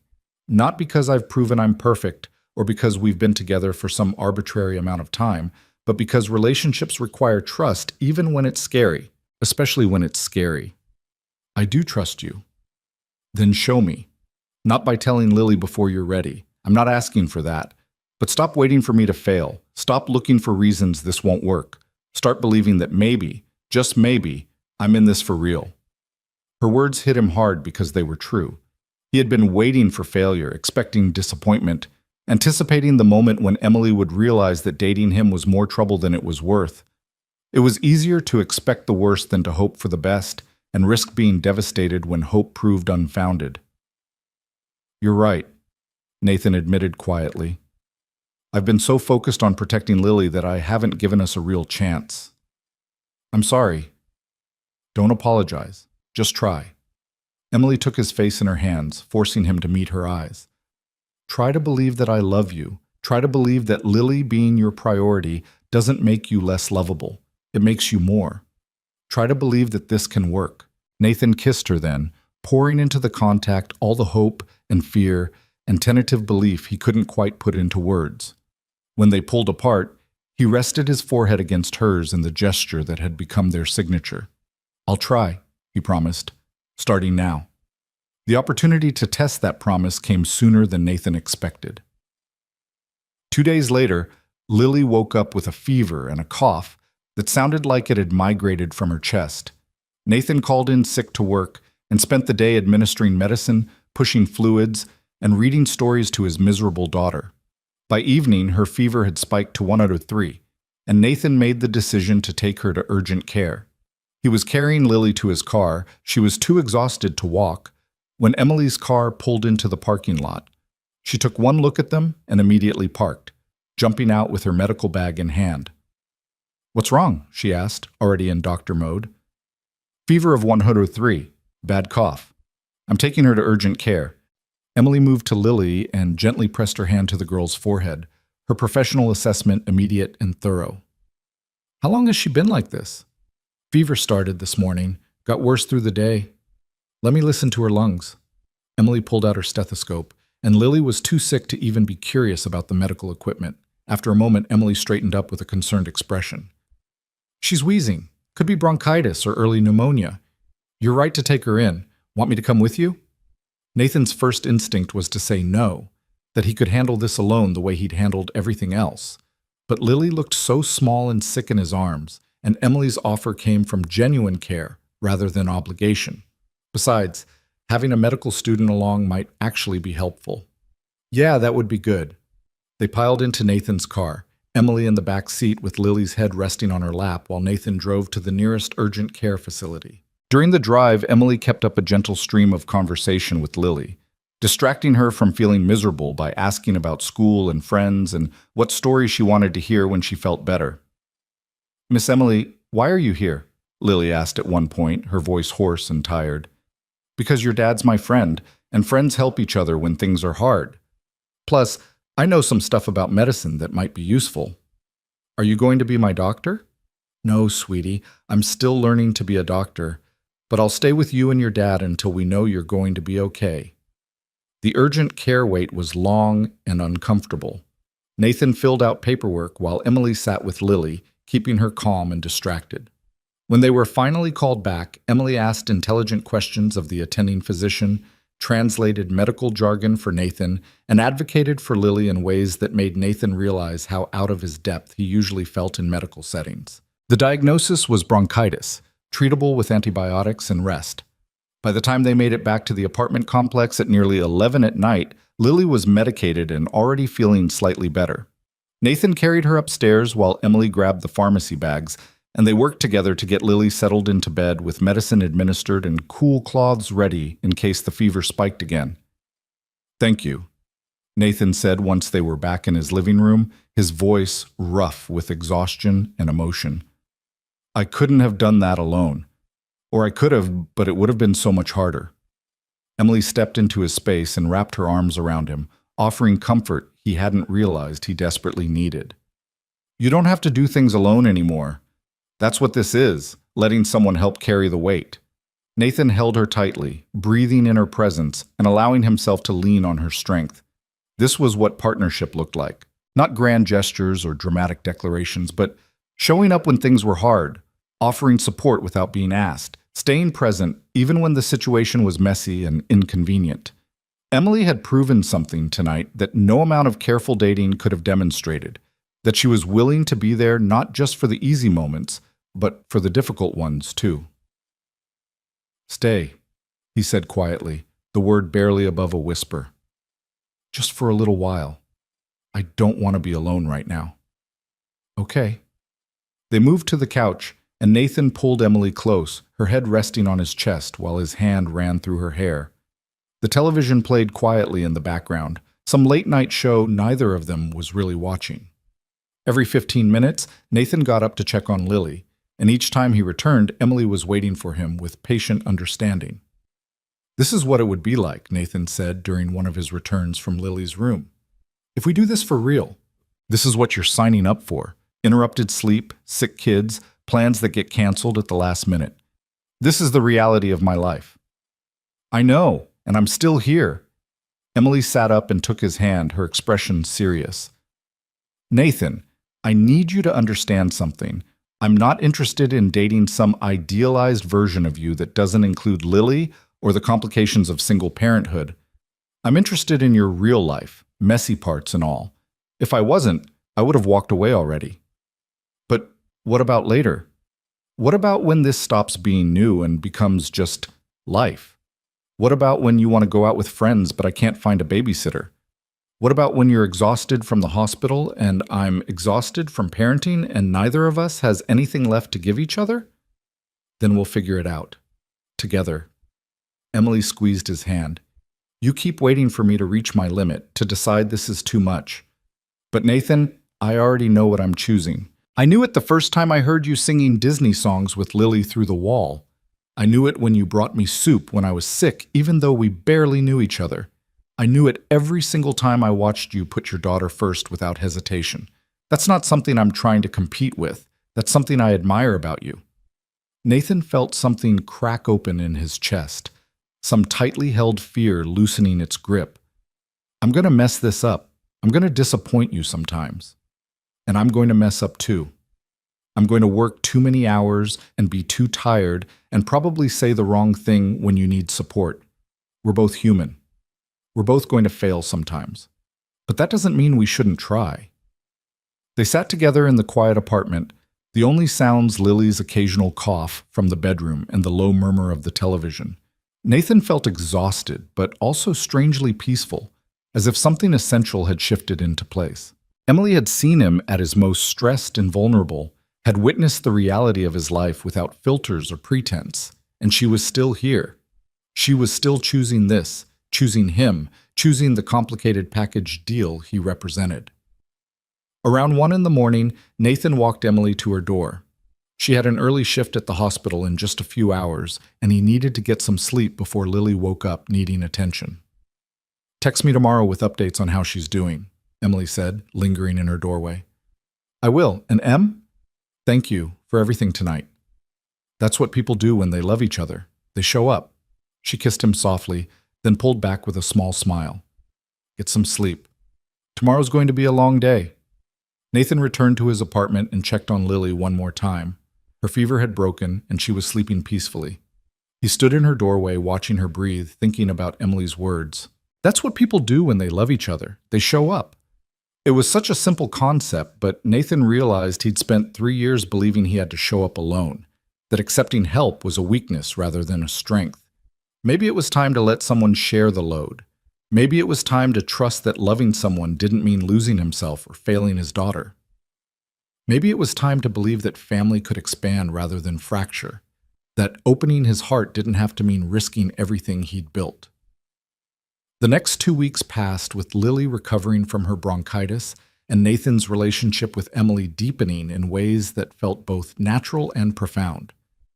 They still hadn't told Lily anything had changed, but Nathan found himself less anxious about that conversation and more certain that when the time came, it would be right.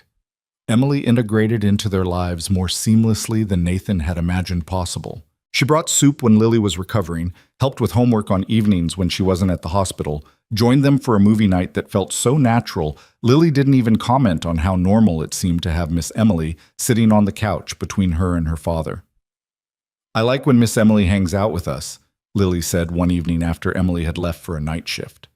They were doing the bedtime routine, Nathan tucking blankets around his daughter while she clutched her stuffed bunny. "Yeah? Why's that?" "Because she's nice, and she makes you smile more." Lily's observation was delivered with the casual honesty of childhood, but it struck Nathan deeply. "You didn't smile as much before." "Did I not?" "Not really. You smiled at me, but not at other stuff. Now you smile at other stuff too." Lily yawned, her eyes already drooping. "I think Miss Emily makes you happy." Nathan pressed a kiss to her forehead, his heart full of love and the growing certainty that his daughter deserved to see him happy, that modeling joy was just as important as modeling responsibility. "She does make me happy. Is that okay with you?" "Uh-huh. Can she come to my birthday party?" "We'll see, sweetheart. Now close those eyes. Morning comes faster when you sleep." "Daddy?" "Yeah, Lily B. I love you. I love you too. More than anything in the whole world." After Lily was asleep, Nathan sat on his couch and pulled out his phone. He typed a message to Emily. "Lily asked if you make me happy. I said yes. She asked if you can come to her birthday party next month. I said we'll see. But Em, I think it's time. I think I'm ready to tell her about us. If you're still willing to take that leap with me." Emily's response came within minutes. "I've been ready since the beginning. Just say when." Nathan looked around his apartment, at the coloring books scattered on the coffee table, at Lily's backpack by the door, at the framed pictures documenting their small family's journey through the past 3 years. This was his life, built piece by piece from the wreckage of divorce and abandonment. It was small and simple and entirely focused on one little girl who deserved everything good the world had to offer. But maybe it could be bigger. Maybe there was room for more than just survival and routine. Maybe love didn't have to mean risk and loss. Maybe sometimes it meant addition, expansion, The beautiful complication of letting someone new into the spaces you'd protected for so long. He typed back to Emily, "Soon, let's do this soon." The question of when and how to tell Lily consumed Nathan's thoughts over the following days. He discussed it with Emily during their late-night conversations, weighing different approaches and trying to anticipate his daughter's reaction. They could sit her down formally, treat it like an announcement that required her approval. Or they could let it happen naturally, allow Lily to notice the shift in their relationship and ask questions on her own terms. Neither option felt entirely right, and Nathan found himself paralyzed by the weight of getting this moment perfect. "You're overthinking this," Emily said one evening as they sat in her apartment sharing takeout after Lily had gone to bed. "Kids are perceptive. She probably already knows something has changed between us." "She's 6. How would she know?" "Because you look at me differently now. Because we're more careful about not touching in front of her, which is actually more obvious than if we were just natural about it. Because children notice everything, especially changes in their parents." Emily set down her chopsticks and gave him a pointed look. "You're acting like this is some massive revelation that will shatter her world. But Nathan, we're not strangers. I've been part of her life for almost a year. This is just giving a name to something that already exists." Nathan wanted to believe that. Wanted to trust that the transition would be as simple as Emily made it sound. But he kept thinking about the morning Sarah left, about the confusion on 3-year-old Lily's face when she'd asked where Mommy was, and Nathan had fumbled through an explanation about Mommy needing to go away for a while. That while had stretched into years, and Lily had learned not to ask when Mommy was coming back. What if telling her about Emily somehow brought back that abandonment, made her fear that people she loved would always leave? "What if she thinks you're trying to replace Sarah?" Nathan asked quietly. "What if she resents you for it?" "Then we'll talk to her about it. We'll reassure her that I'm not trying to be her mother, that no one can replace Sarah no matter how absent she's been. We'll let her set the pace for what our relationship looks like." Emily reached across the table and took his hand. "But Nathan, you can't protect her from every possible negative emotion. Part of growing up is learning to navigate complicated feelings. Your job isn't to prevent her from ever being confused or upset. Your job is to help her process those feelings when they come up." "When did you get so wise about parenting? You don't even have kids." "I have 3 nephews and a lot of experience watching my brothers navigate co-parenting after divorces. Plus, medical school teaches you that you can't control outcomes. You can only create the best conditions possible and hope things work out." Emily squeezed his hand gently. "We're creating good conditions, Nathan. We're being thoughtful and careful. We love each other, and we both love Lily. That's a pretty solid foundation." That weekend, Nathan decided to test the waters without making any formal announcements. He invited Emily to join them for their Saturday morning routine, pancakes and a trip to the park. It was something they'd done casually before, but this time Nathan allowed himself to be more natural, to let his affection for Emily show in small ways. He sat closer to her at breakfast, laughed more freely at her jokes, touched her shoulder when passing by in the kitchen. Lily noticed immediately. Nathan could see the wheels turning in her 6-year-old brain as she watched them interact, her eyes moving between her father and Emily with dawning curiosity. But she didn't say anything, just ate her pancakes and chattered about wanting to go on the swings first when they got to the park. At the park, Emily pushed Lily on the swings while Nathan stood nearby watching them. His daughter's laughter rang out clear and bright, and Emily's face was lit with genuine joy as she exaggerated her pushes and made silly comments about Lily flying to the moon. They looked right together, Nathan thought. They looked like family. "Higher, Miss Emily. Push me higher." "Any higher and you'll need a pilot's license," Emily called back, but she pushed harder anyway, and Lily shrieked with delight. Nathan pulled out his phone and snapped a picture without thinking. Lily mid-swing with her hair streaming behind her, Emily grinning in the background. It was a moment of pure happiness, uncomplicated and real, and Nathan wanted to preserve it. He looked at the photo on his screen and realized this was what he wanted more of. Not grand gestures or perfect moments, but simple joy shared with people he loved. After the swings, they walked to the duck pond. Lily ran ahead with the bag of breadcrumbs they'd brought, leaving Nathan and Emily trailing behind. Emily slipped her hand into his, and for a moment Nathan tensed, aware of Lily just yards ahead. But his daughter was too focused on the ducks to notice, and gradually Nathan relaxed into the contact. "This feels normal," Emily said quietly. The three of us together like this. It feels right. It does. Nathan squeezed her hand. I've been so worried about changing her world. But maybe I've been changing it all along without realizing it. Maybe you've been part of our family for longer than I wanted to admit. They reached the pond where Lily was already tossing bread to eager ducks. She turned and waved at them, her face bright with excitement. Daddy, look! There's a baby duck. It's so tiny. Nathan and Emily joined her at the pond's edge, and they spent the next 20 minutes watching Lily interact with the ducks, offering her facts about the different species and laughing at her running commentary about their personalities. It was such an ordinary afternoon, the kind of Saturday Nathan had experienced hundreds of times with his daughter. But Emily's presence transformed it into something richer, fuller, like a photograph that had been black and white suddenly developing color. On the drive home, Lily sat in the back seat humming to herself, tired but content. Emily rode in the passenger seat, her hand resting on the console where Nathan could reach it at stoplights. Everything felt suspended in possibility, like they were all holding their breath waiting for something significant to shift. That shift came as they pulled into the apartment complex parking lot. Lily had gone quiet, and when Nathan glanced in the rearview mirror, he saw her staring at the back of Emily's head with an expression of intense concentration. Miss Emily? Lily's voice was small and uncertain. Yes, sweetie. Are you Daddy's girlfriend? The question hung in the car like a held note. Nathan's hands tightened on the steering wheel as he pulled into his parking space and put the car in park. He met Emily's eyes briefly. She gave him an encouraging nod, then turned in his seat to look at his daughter. What makes you ask that, Lily B? Lily picked at the edge of her car seat, suddenly shy. Emma at school says when grown-ups hold hands and smile at each other a lot, it means they're boyfriend and girlfriend. And you and Miss Emily hold hands sometimes. I saw you at the park. Nathan took a breath, understanding that this was the moment he'd been both anticipating and dreading. There was no going back from here, no way to deflect or delay. Lily had asked the question directly, and she deserved an honest answer.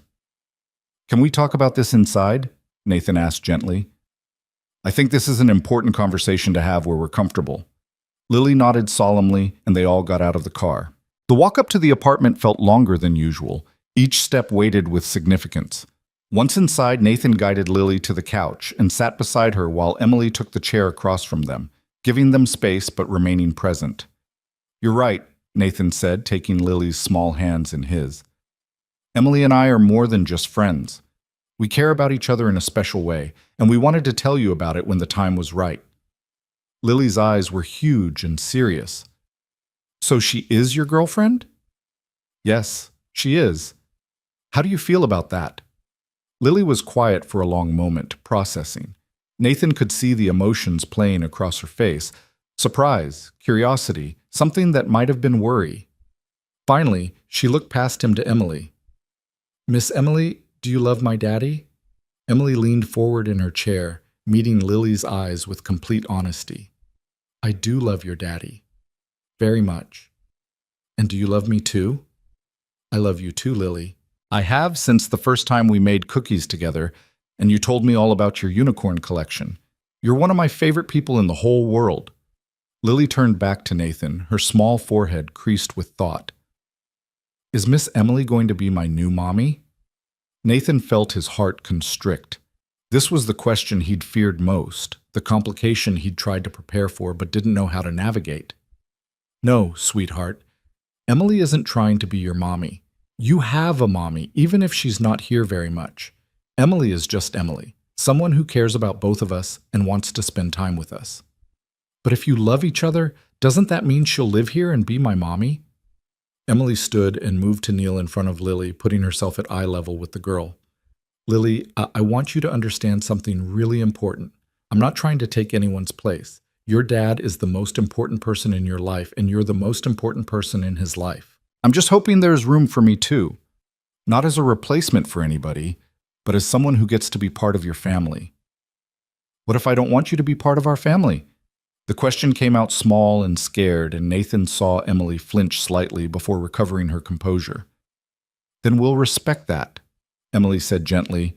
Your feelings matter, Lily, If you need time to get used to this idea, or if you're worried about things changing, that's completely okay. We can talk about it as much as you need to. Lily looked between Emily and Nathan, her small face struggling with emotions too big for her to fully articulate. Things are good now, just me and Daddy. What if adding Miss Emily makes everything different? Nathan pulled Lily onto his lap, holding her close. Some things will be different, Lily B, but different doesn't always mean bad. Remember when we moved to this apartment and you were scared because it wasn't our old house? But then you made new friends and had your own room, and it turned out okay? I guess. This is kind of like that. We're making room for something new, but all the good stuff, you and me, our routines, our special time together, that doesn't go away. It just expands to include someone else who cares about us. Nathan pressed a kiss to the top of her head. And if at any point you feel like things aren't working or you're unhappy, you can tell me. Your feelings are the most important thing to me. Always. Lily was quiet, nestled against her father's chest. Nathan could feel her breathing, could sense her working through this information in whatever way her 6-year-old mind processed big changes. Emily remained kneeling on the floor, patient and present, not pushing but not retreating either. Can I think about it? Lily asked finally. Of course you can, Nathan said. Take all the time you need. And Miss Emily will still be my friend even if I don't want her to be Daddy's girlfriend? Emily's smile was gentle, despite the pain Nathan could see in her eyes. I'll always be your friend, Lily, no matter what. That's a promise. Lily nodded and slipped off Nathan's lap. I'm going to go play in my room now. Is that okay? That's fine, sweetheart. They watched Lily disappear down the hallway to her bedroom, heard the door close softly behind her. The silence that followed felt heavy and complicated. Nathan looked at Emily, still kneeling on the floor, and saw her struggling to maintain her composure. That went well, Emily said, but her voice wavered slightly. All things considered. Nathan moved to join her on the floor, pulling her into his arms. I'm sorry. I knew she might need time to adjust, but hearing her say she might not want you as part of our family, that had to hurt. It did, but she's allowed to feel uncertain. She's allowed to be protective of what she has with you. Emily pulled back and wiped at her eyes, frustrated with her own tears. I just hope she comes around.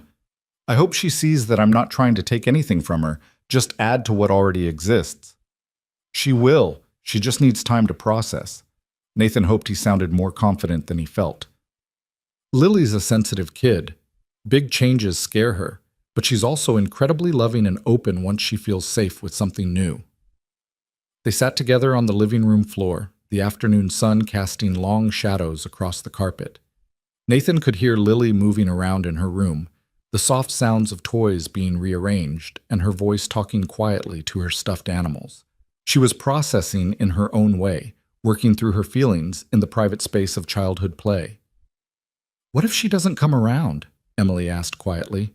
What if she decides she can't accept this? Nathan took her face in his hands, forcing her to look at him. Then we'll figure it out. But Em, I'm not giving up on us just because this is complicated. I'm not walking away because my daughter needs time to adjust. We'll be patient. We'll go slow. We'll let Lily set the pace, but we're in this together. Promise? Promise. Emily leaned in and kissed him, the contact brief but grounding. Then she stood and gathered her things. I should go. Give Lily some space and let you two have dinner together. Normal routine might help her feel more settled. Will you be okay? I'll be fine. Just text me later and let me know how she's doing. After Emily left, Nathan ordered pizza and set about preparing for a normal Saturday evening. He called Lily out for dinner, and she emerged from her room carrying her stuffed bunny and looking thoughtful. They ate pizza in front of the television, watching a Disney movie, the familiar ritual soothing in its ordinariness. Lily didn't mention Emily or their earlier conversation, and Nathan didn't push, content to let her have the space she needed. During bath time, as Lily played with her bath toys and Nathan sat on the bathroom floor keeping her company, she finally spoke up. Daddy, do you like Miss Emily more than you like me? Nathan's heart clenched. Lily, look at me. He waited until she turned her attention from her toys to meet his eyes. I love you more than anything or anyone in the entire universe. You are the most important person in my life, and that will never change. The way I care about Emily is different from the way I love you. It's not more or less, just different. Do you understand? I think so. Lily poured water from one cup to another, her expression uncertain. Emma at school says her dad has a new girlfriend, and now he doesn't have time for Emma anymore. What if that happens with us? That's not going to happen. You and I will always have our special time together. Always. Nathan reached out and tucked a wet strand of hair behind her ear. Emily being in my life doesn't take anything away from you. In fact, she cares about you so much that she wants to make sure you're happy and comfortable with everything. She does? She does. That's why she said you could take your time thinking about it. She doesn't want to push you into anything you're not ready for. Lily was quiet for a moment, then asked in a small voice, "What if I like having Miss Emily around sometimes, but also want it to just be us sometimes?" That's completely okay. We can have family time with Emily and also have special daddy-daughter time that's just us. Nothing has to be all or nothing. Nathan felt relief wash through him. This was progress, Lily considering possibilities rather than rejecting the idea entirely. Okay. Lily returned to her bath toys with a lighter energy. Can we have pancakes again next Saturday with Miss Emily? If you want to, absolutely. I want to, but can we also go to the movies, just us on Sunday? I want to see the new princess movie. It's a date, Lily B. Just you and me and all the popcorn we can eat. Lily grinned, some of the tension leaving her small shoulders. Nathan helped her out of the bath and through the rest of the bedtime routine, feeling cautiously optimistic about how the day had unfolded. It hadn't been perfect, but it had been honest. Lily knew the truth now, and she was beginning to imagine what their expanded family might look like. After Lily was asleep, Nathan texted Emily with an update. She called immediately, and he stepped into the hallway so their conversation wouldn't wake his daughter. "How is she really?" Emily asked without preamble. "She's processing. She asked if I loved you more than I love her, which broke my heart. But by the end of the night, she was asking about having pancakes with you next Saturday and also wanting daddy-daughter movie time on Sunday. I think she's trying to figure out how to make room for you while still protecting what she has with me. That's completely reasonable. I'm just glad she's not shutting the door completely." Emily sounded tired but hopeful. "Nathan, I meant what I said today. I'll respect whatever boundaries Lily needs. If she wants to keep things mostly the same with occasional family activities, I can work with that. I know you will. That's one of the reasons I love you." The words came easily now, the declaration no longer frightening. "We're going to figure this out, Em. It might take time, but we'll get there." They talked for another 20 minutes. About Lily's concerns, about pacing their relationship to accommodate a 6-year-old's need for stability, about the specific fears children of divorce carried that adults sometimes forgot to consider. By the time they hung up, Nathan felt grounded again, certain that they were approaching this challenge with the care and thoughtfulness it deserved. The following weeks brought a delicate balance as they navigated their new normal.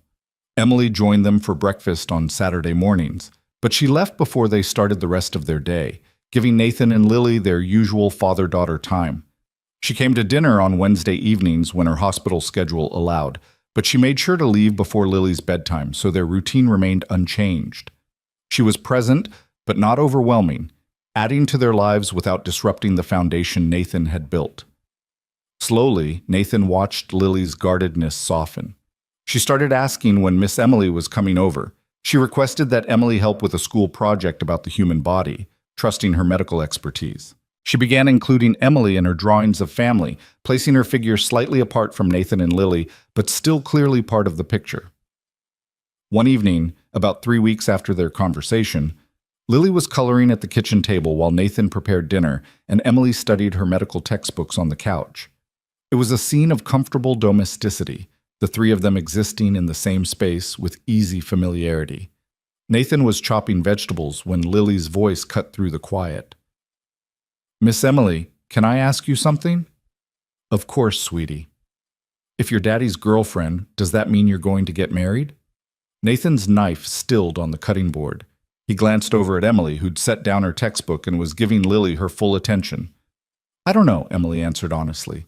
"Your dad and I care about each other a lot, but we're taking things slowly. Marriage is something grown-ups think about very carefully. Why do you ask? Emma's dad got married again, and now Emma has a stepmom. I was wondering if that's what's going to happen with us. Nathan moved to the table and sat down beside his daughter. Lily, Emily, and I aren't thinking about marriage right now. We're just enjoying spending time together and seeing how things go. If that ever changes, you'll be the first person we talk to about it, okay? Okay? Lily went back to her coloring, apparently satisfied with the answer, but after a moment she added quietly, I think it would be okay if you got married someday. Miss Emily is nice, and she makes good cookies. Nathan felt his throat tighten with emotion. He caught Emily's eye across the room and saw tears glistening in her eyes too. This was Lily's version of acceptance, her 6-year-old way of saying she was ready to imagine a future that included Emily in a permanent way. Well, good cookies are definitely an important quality, Nathan managed, his voice rough with feeling. But let's not get ahead of ourselves. We're happy with how things are right now. Me too, Lily said simply, selecting a purple crayon for her drawing. I like it when Miss Emily is here. It's nice having 3 people instead of just 2. That evening, after Lily was asleep and Emily was preparing to leave for a night shift, Nathan walked her to her apartment door. They stood in the hallway, unwilling to say goodbye despite Emily's impending lateness for work. She's accepting this, Emily said wonderingly. She's actually making room for me. She is. Because you've been patient with her and respected her boundaries and shown her that you're not trying to change everything she knows. Nathan pulled Emily close, pressing a kiss to her forehead. You're doing everything right, Em. We're doing everything right. This is a team effort. She smiled up at him. I love you, Nathan Brooks. I love your daughter. I love this complicated, beautiful thing we're building together. I love you too. More than I knew I could love someone again. Nathan kissed her properly then, pouring into the contact all his gratitude and hope, and the quiet certainty that they were going to be okay. Now go to work before you're late, and I get blamed for making the hospital's best pediatrics resident miss her shift. I'm not the best. You are to us. Emily left with a smile that Nathan could still see in his mind as he returned to his apartment. He checked on Lily one more time. She'd kicked off her blankets as usual, and he tucked them back around her gently. Then he stood in his living room, looking at the signs of their expanding family. Emily's medical textbook still on the couch where she'd been studying. The drawing Lily had been working on, now complete and showing 3 stick figures labeled Daddy, Lily, and Miss Emily. The faint scent of Emily's perfume lingering in the air. This was what love looked like when you built it carefully and deliberately. Not the passionate whirlwind of early romance, but the steady accumulation of shared moments and mutual care. It was Emily's willingness to wait for Lily's acceptance. It was Lily's courage to imagine a new version of family. It was Nathan's own journey from fear to faith, from isolation to openness. His phone buzzed with a text from his mother. How are things going with that situation you were confused about? Nathan smiled and typed back, Figured it out. Turns out sometimes the scariest thing is also the right thing. His mother's response came immediately. That's what being brave looks like. Proud of you, son. When do I get to meet her? Nathan looked at the drawing on the table again, at his daughter's innocent inclusion of Emily in their family portrait, and felt something settle into place. They weren't rushing toward anything, weren't forcing a timeline that didn't feel natural. They were simply allowing love to unfold at its own pace, creating space for it to grow strong and deep rather than hot and fast. Soon, he typed to his mother, when the time is right, you'll meet her soon. He set down his phone and moved to the window, looking out at the Denver skyline lit up against the night sky. Somewhere out there, Emily was beginning her shift at the hospital, caring for sick children with the same gentle patience she'd shown his daughter. Somewhere across town, Marcus was probably still awake, pleased that his intervention had led to something real. Somewhere in Florida, his mother was smiling and feeling hopeful about her son's future. And here, in this modest apartment that had seen so much heartbreak and healing, Nathan stood in the quiet darkness and allowed himself to believe in possibility again. The white shirt still hung in his closet, a reminder of the evening everything changed, of the courage it took to stop running and start reaching.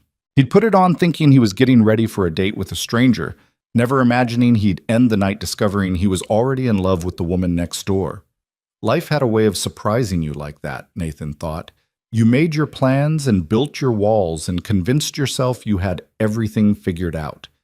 And then someone knocked on your door asking your opinion about what shirt to wear, and suddenly everything you thought you knew shifted into something new and uncertain and infinitely more interesting. Nathan closed the curtains and moved through his apartment, turning off lights and preparing for bed. Tomorrow would bring its own challenges and joys.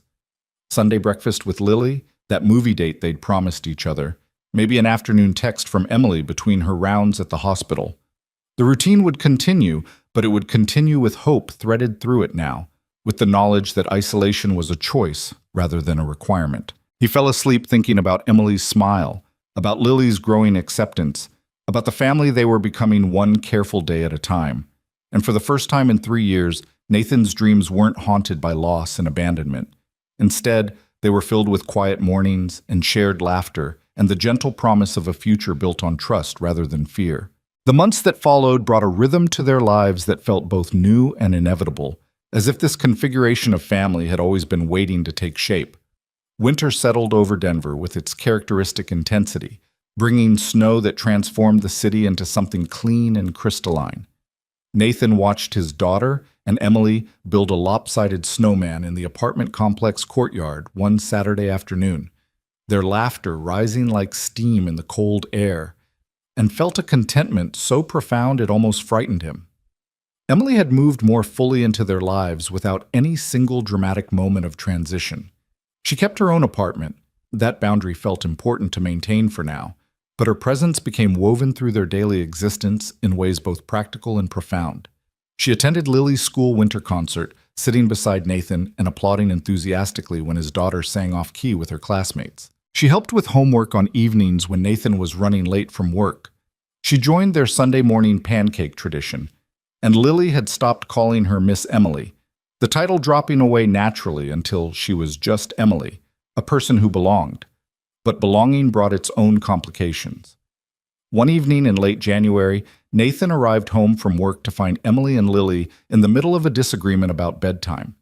He could hear their voices from the hallway, Lily's rising with that particular whine that signaled approaching meltdown, Emily's patient but firm.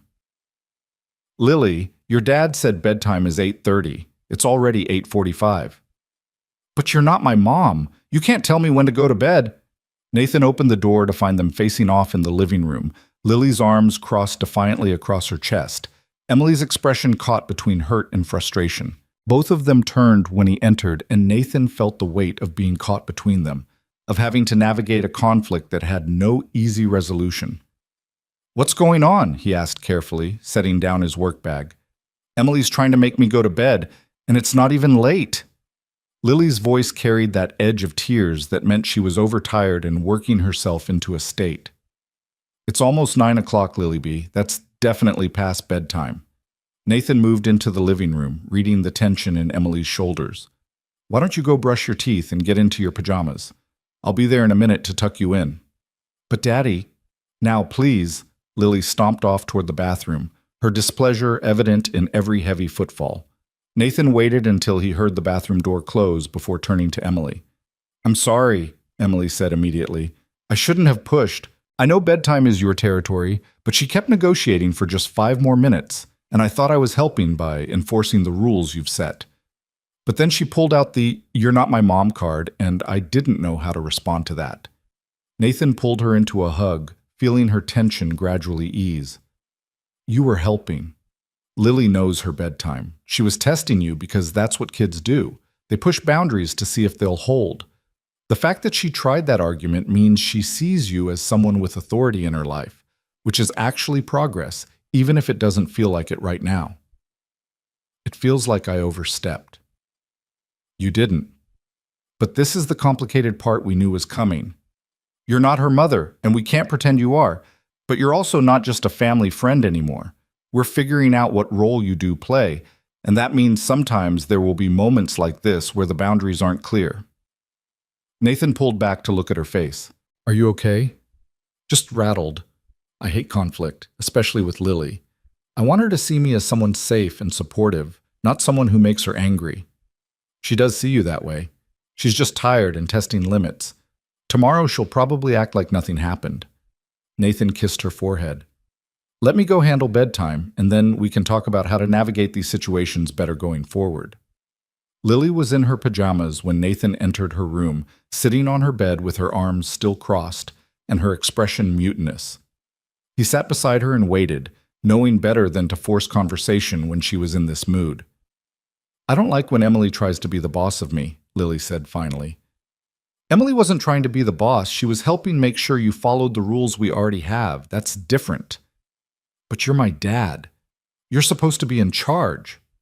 I am in charge. But Lily, when Emily is here taking care of you, she gets to help make sure you're safe and following the rules. That doesn't mean she's replacing me. It means she's supporting me. Nathan smoothed back his daughter's hair gently. You hurt her feelings when you said she's not your mom. She's not. No, she's not. And nobody is trying to pretend she is. But she loves you and cares about you, and when you say things to hurt her, that makes her sad. Just like it makes you sad when someone says something mean to you. Lily's defiance crumbled slightly. I didn't mean to make her sad. I was just mad because I wasn't ready for bed yet. I know, sweetheart, but part of growing up is learning that even when we're mad, we need to be kind. Emily deserves kindness from you, especially because she's been so patient and caring with you. Nathan pulled Lily onto his lap, holding her close. Can you apologize to her tomorrow? I guess. Lily was quiet for a moment, then asked in a small voice, Daddy, is Emily going to be here forever? The question caught Nathan off guard with its weight. I don't know about forever, but she's planning to be here for a very long time. We both are. Does that scare you? A little. What if she leaves like Mommy did? There it was. The fear Nathan had known was lurking beneath the surface, the wound that Sarah's abandonment had left that would probably take years to fully heal. He held his daughter tighter, wishing he could protect her from this particular pain, but knowing he could only help her learn to carry it. Emily's not your mommy, Lily. She's Emily, and she loves us in a different way than Mommy did. I can't promise you that nothing will ever change, or that people will never leave. But I can promise you that Emily is here because she chooses to be, because she wants to be part of our family. And that choice matters. But what if she changes her mind? Then we'll deal with it together, you and me, just like we've dealt with everything else. Nathan pressed a kiss to the top of her head. But sweetheart, you can't protect yourself from being hurt by pushing people away before they have a chance to leave. Sometimes you have to be brave enough to let people in, even when you're scared. Lily was silent, absorbing this. Then she whispered, I do like having Emily here. I was just mad about bedtime. I know, and that's okay. You're allowed to be mad sometimes. You just need to be kind even when you're mad. They sat together for a few more minutes before Nathan tucked Lily into bed with the usual routine of stories and songs, and the door left open just a crack. When he returned to the living room, he found Emily on the couch with her medical textbooks, though she clearly wasn't retaining any of the information on the pages. How is she? Emily asked immediately. She's okay, feeling a little guilty about what she said, which is appropriate. She'll apologize tomorrow. Nathan sat beside her and pulled her close. She also asked if you're going to be here forever. Turns out the conflict wasn't really about bedtime. It was about her being scared that you'll leave like Sarah did. Emily closed her textbook with a sigh. I should have realized. Kids don't usually fight about bedtime unless something else is bothering them. You're not a mind reader, Em. Neither am I, and I've been parenting her for 6 years. We're going to hit bumps like this. What matters is how we handle them. Nathan tilted her face toward his. You did nothing wrong. You enforced reasonable boundaries, and Lily pushed back because that's what kids do when they're testing whether the adults in their life will stay consistent. This is normal, even if it's uncomfortable. It doesn't feel normal. It feels like I'm navigating a minefield where any wrong step could damage my relationship with her. Welcome to parenting. That feeling never goes away. Nathan's smile was gentle. But here's the thing. Relationships with kids aren't as fragile as you think. Lily loves you. One argument about bedtime isn't going to change that. Tomorrow she'll wake up and probably ask if you're coming for pancakes. And this whole thing will be forgotten. Kids are resilient like that. Emily leaned her head on his shoulder, exhaustion evident in the gesture. I'm terrified of messing this up, of saying the wrong thing or enforcing the wrong boundary, or somehow making her feel like I'm trying to replace her mother. I want to be good at this, Nathan. I want to be someone she can count on. You already are. The fact that you're worried about messing up proves how much you care. Bad parental figures don't worry about these things. They just bulldoze forward, convinced they're right. You're thoughtful and careful and so incredibly patient with her. That's more than enough. They sat together in comfortable silence, the only sound the quiet hum of the heating system and the occasional car passing outside. Nathan thought about how far they'd come in the past few months, from careful distance to this kind of intimacy where they could navigate conflicts together and come out stronger on the other side. I love you, Emily said quietly. Both of you. This weird little family we're building, even when it's hard and complicated and I have no idea what I'm doing. I love you too. And for what it's worth, I also have no idea what I'm doing most of the time. We're just figuring it out as we go. The next morning proved Nathan right about Lily's resilience. She woke up cheerful and immediately asked if Emily was coming for pancakes. When Emily arrived, Lily ran to her and wrapped her arms around Emily's waist. I'm sorry I said you're not my mom, Lily said into Emily's sweater. That was mean. You're not my mom, but you're important anyway. Emily knelt down and hugged Lily properly. Thank you for apologizing. And you're right, I'm not your mom. But I'm someone who loves you very much and wants to be part of your life. Is that okay with you? Yeah, can we make chocolate chip pancakes? Just like that, the crisis was resolved with the easy forgiveness of childhood. They made pancakes together, the three of them moving around the kitchen with practiced coordination. Lily chattered about school and her friend Emma's upcoming birthday party, the conflict from the night before apparently forgotten. But Nathan caught Emily's eye over his daughter's head and saw the relief there, the understanding that they'd navigated their first real parenting challenge together and survived. February brought Valentine's Day, which Nathan had largely ignored for the past 3 years beyond getting Lily a small gift and helping her make cards for her classmates. This year felt different. Emily had mentioned offhandedly that she'd never really celebrated Valentine's Day in a meaningful way. Medical school hadn't left much time for romance, and her previous relationships had been with men who considered the holiday a commercial conspiracy. Nathan wanted to do something special, something that acknowledged how important Emily had become to their lives. But planning anything was complicated by his responsibilities to Lily and his limited budget. He discussed it with Marcus over the phone one evening while Lily was at a playdate. Take her to dinner, Marcus suggested. Something nice, I'll watch Lily. I can't afford nice and pay a babysitter. Then don't pay me. I'm offering as a friend. Besides, Jennifer's been wanting an excuse to hang out with Lily. We'll make it a group activity. You and Jennifer are still in touch? Turns out we actually are better as friends. She's dating someone she met at a teacher conference, and I'm seeing someone from work. But we have become genuinely good friends, which is kind of nice. Marcus paused. Let me do this for you, brother. You've been alone for 3 years. You deserve one romantic evening. Nathan accepted the offer and began planning. He made reservations at a small Italian restaurant that Emily had mentioned loving, the kind of place with candlelight and intimate tables that would feel special without being ostentatious.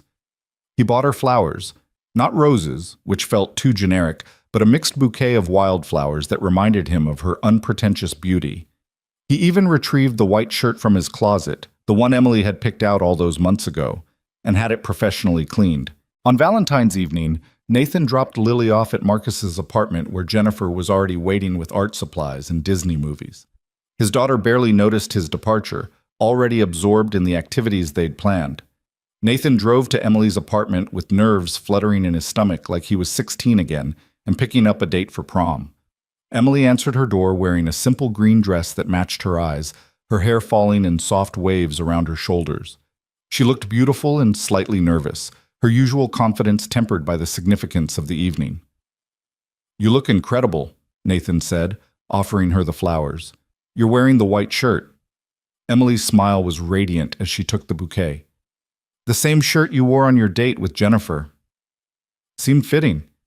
That night was when everything started to change. Nathan stepped into her apartment while she put the flowers in water, though I had no idea then that the best thing in my life was waiting right across the hall. That's incredibly romantic for someone who claims he doesn't know how to do this. I'm learning. You're a good teacher.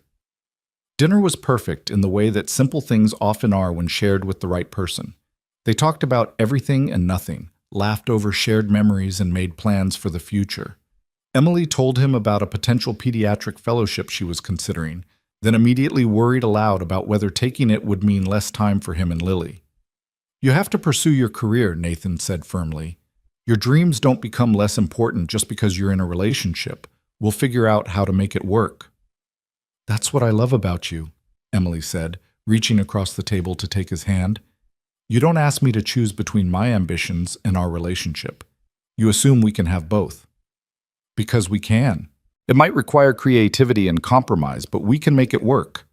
That's what partnership means, supporting each other's goals, not competing with them. On the drive home, Emily was quiet, her hand resting on Nathan's thigh in comfortable intimacy. When they pulled into the apartment complex parking lot, she didn't immediately move to get out of the car.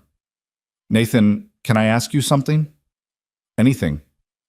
Where do you see this going? Us, long term. The question hung in the car like a physical presence. Nathan turned off the engine and shifted to face her, taking her hands in his. Honestly, I see you in every part of my future I can imagine. I see you at Lily's school events and birthday parties. I see you in this apartment, or maybe a bigger place we get together. I see you becoming a doctor, and me being incredibly proud of you. I see us building a life that makes sense for all three of us. So you've thought about it. Every day. Have you? Constantly. I try not to get ahead of myself, but sometimes I imagine what it would be like if we actually did this, if we built a real family together. Not just dating, but committed, maybe even married eventually, though I know that's a huge step and we're not there yet. Emily looked down at their intertwined hands. Is that crazy? Am I moving too fast? Nathan thought about the white shirt hanging in his closet, about the evening that had started with him preparing for a date with a stranger and ended with Emily's confession of love. He thought about the months since then, the careful building of trust and intimacy and shared life. He thought about Lily's drawing with 3 stick figures labeled Daddy, Lily, and Emily. He thought about his mother asking when she could meet the woman who'd made him smile again. It's not crazy, he said quietly, and you're not moving too fast. If anything, I'm moving slow because I'm scared. But Em, I need you to know that when I imagine my future, you're in it. Not as a maybe or a possibility, but as a certainty. I want to build a life with you. I want Lily to have you as a constant presence, not just someone who might leave. I want us to be a family in every way that matters. Emily's eyes filled with tears. Are you saying what I think you're saying? I'm saying I love you. I'm saying I want a future with you. I'm saying that when the time is right, when we've both finished building the foundations we need, I want to marry you and make this official. I want to wake up every morning knowing you're part of my life permanently. Nathan reached up and wiped away a tear that had escaped down her cheek. Is that what you wanted to hear? It's better than what I wanted to hear. It's everything. Emily leaned forward and kissed him, the contact tender and full of promise. When they pulled apart, she was smiling through her tears. I want that too, all of it. The messy, complicated, beautiful all of it. They sat in the car for another few minutes, holding each other and letting the significance of what they'd acknowledged settle around them. This wasn't a proposal. They both understood that formal commitments would come later, when the timing was right and Lily was ready for that next step. But it was a promise, a declaration that they were building towards something permanent rather than just seeing where things went. When Nathan finally walked Emily to her apartment door, he kissed her goodnight with the kind of depth that spoke of certainty rather than questions. Then he crossed the hallway to his own apartment, retrieved Lily from Marcus's place, and tucked his sleepy daughter into bed with the usual routine. Did you have fun with Emily? Lily asked through a yawn. I did. We had a really nice dinner. Good. I like when you're happy, Daddy. You smile more now. Nathan pressed a kiss to her forehead, thinking about how perceptive his daughter was, how much she noticed even when he thought he was protecting her from adult complications. I am happy, Lily B. Very happy. Now get some sleep. Morning comes faster when you dream. Spring arrived gradually, Denver's winter reluctance giving way to cautious warmth and the first brave crocuses pushing through lingering snow. Nathan's relationship with Emily continued to deepen, their lives intertwining in ways both practical and profound. Emily started keeping spare clothes at his apartment for nights when she was too tired to walk across the hall. Nathan had a key to her place and would occasionally leave her notes of encouragement before big exams. Lily started calling their Saturday mornings family breakfast, the terminology shifting without any formal announcement. But the question of Emily's living situation was becoming more obvious. She was at Nathan's apartment more than her own. Her lease was coming up for renewal, and they were essentially paying for 2 apartments when one would suffice. Nathan knew they needed to have a conversation about next steps, about whether Emily should renew her lease or if they were ready for her to move in officially. He broached the subject one evening in late April while they sat on his couch after Lily was asleep. Emily had been studying for her boards, her stress level climbing as the exam date approached, and Nathan had been trying to provide support without adding to her pressure. "Your lease is up in 2 months," he said carefully, interrupting her 10th read-through of a particularly complex chapter on cardiac anomalies. Emily looked up from her textbook, immediately understanding where this was going. "It is. You basically live here already. You have a drawer in my dresser and a toothbrush in the bathroom. Half your clothes are in my closet. Lily asks for you when you're not here." Nathan took her hand, choosing his words carefully.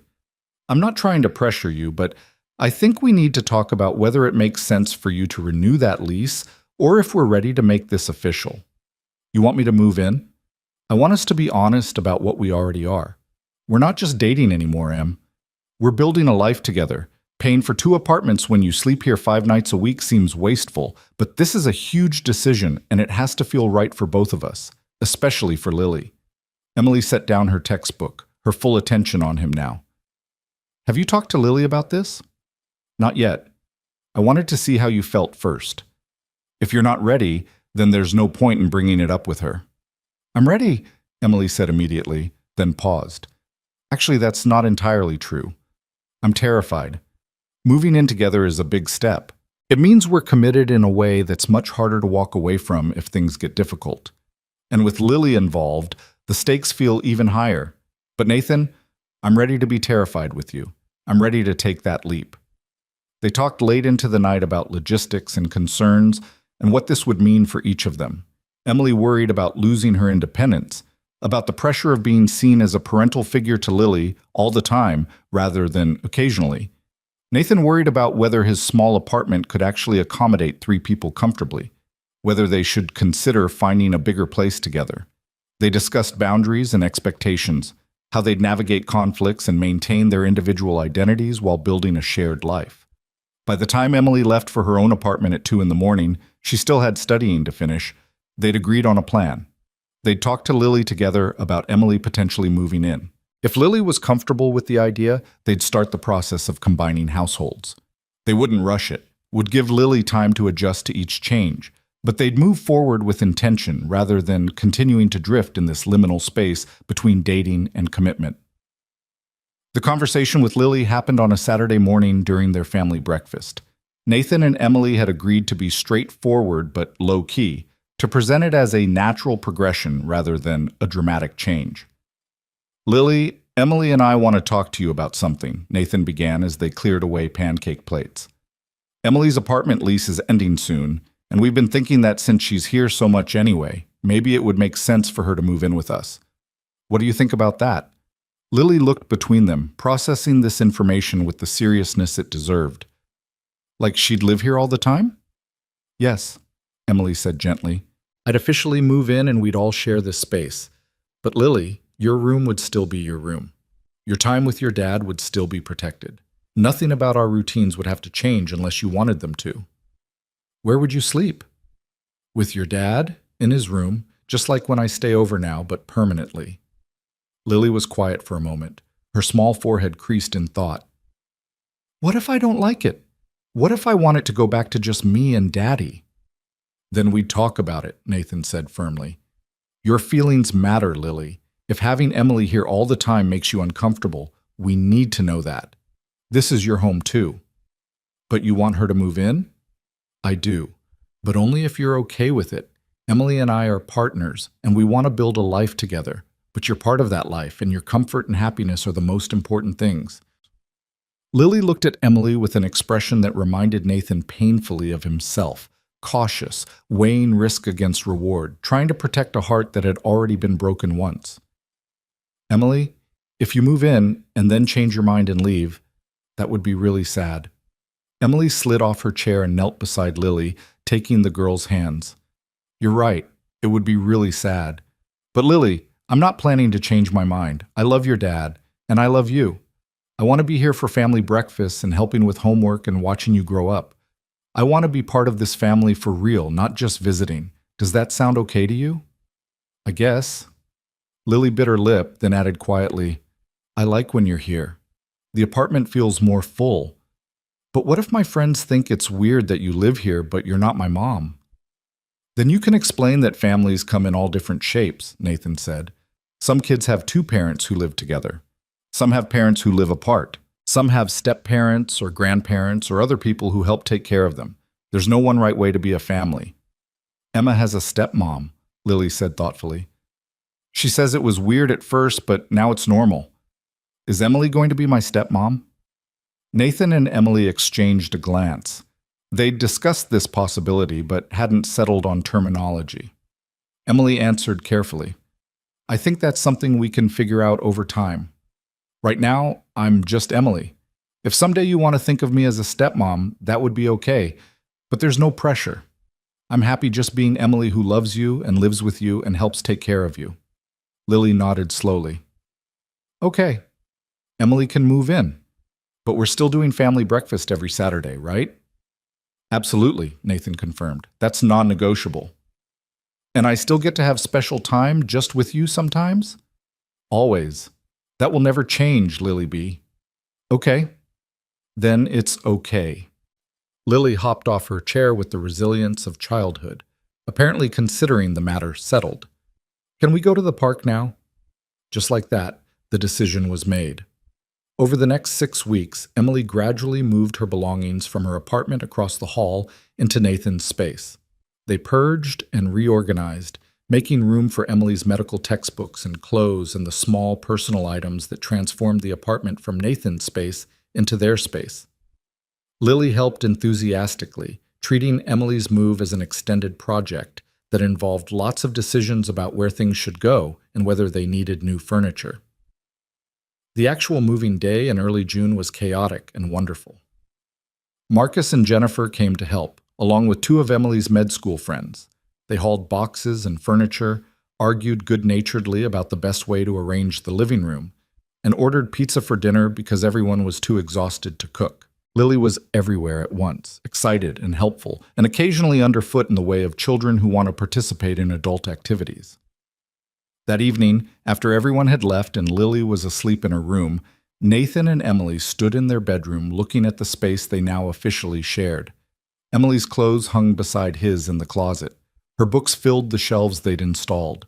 Her photos of family and friends sat on the dresser alongside his. It was real now, permanent in a way that felt both thrilling and terrifying. We did it, Emily said, leaning back against Nathan's chest as his arms wrapped around her. We actually did it. Having second thoughts? Not even a little. You? None. This feels right. Nathan pressed a kiss to the top of her head. Welcome home, Em. She turned in his arms and kissed him properly, the contact conveying everything they'd built together over the past year, trust and patience, and a love that had grown from friendship into something deeper and more enduring. When they pulled apart, Emily was smiling.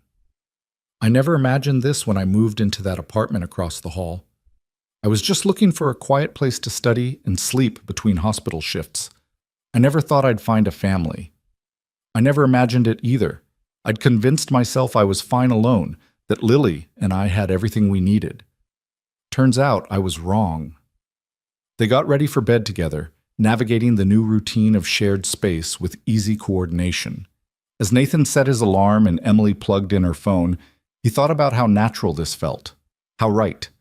They'd taken their time getting here, had been careful and deliberate and thoughtful about every step. But they'd arrived, and it was everything he'd hoped for. The summer that followed brought its own adjustments and joys. Emily passed her boards with scores that had her professors talking about residency programs at prestigious hospitals. Nathan got a promotion at work that came with a modest raise and more reasonable hours. Lily finished first grade with excellent marks and spent the summer attending day camp and having adventures with Emily when her schedule allowed. They developed new routines as a household of three. Sunday morning farmers market visits became a tradition, the three of them wandering through stalls of fresh produce and baked goods. Wednesday evenings were pizza and movie nights.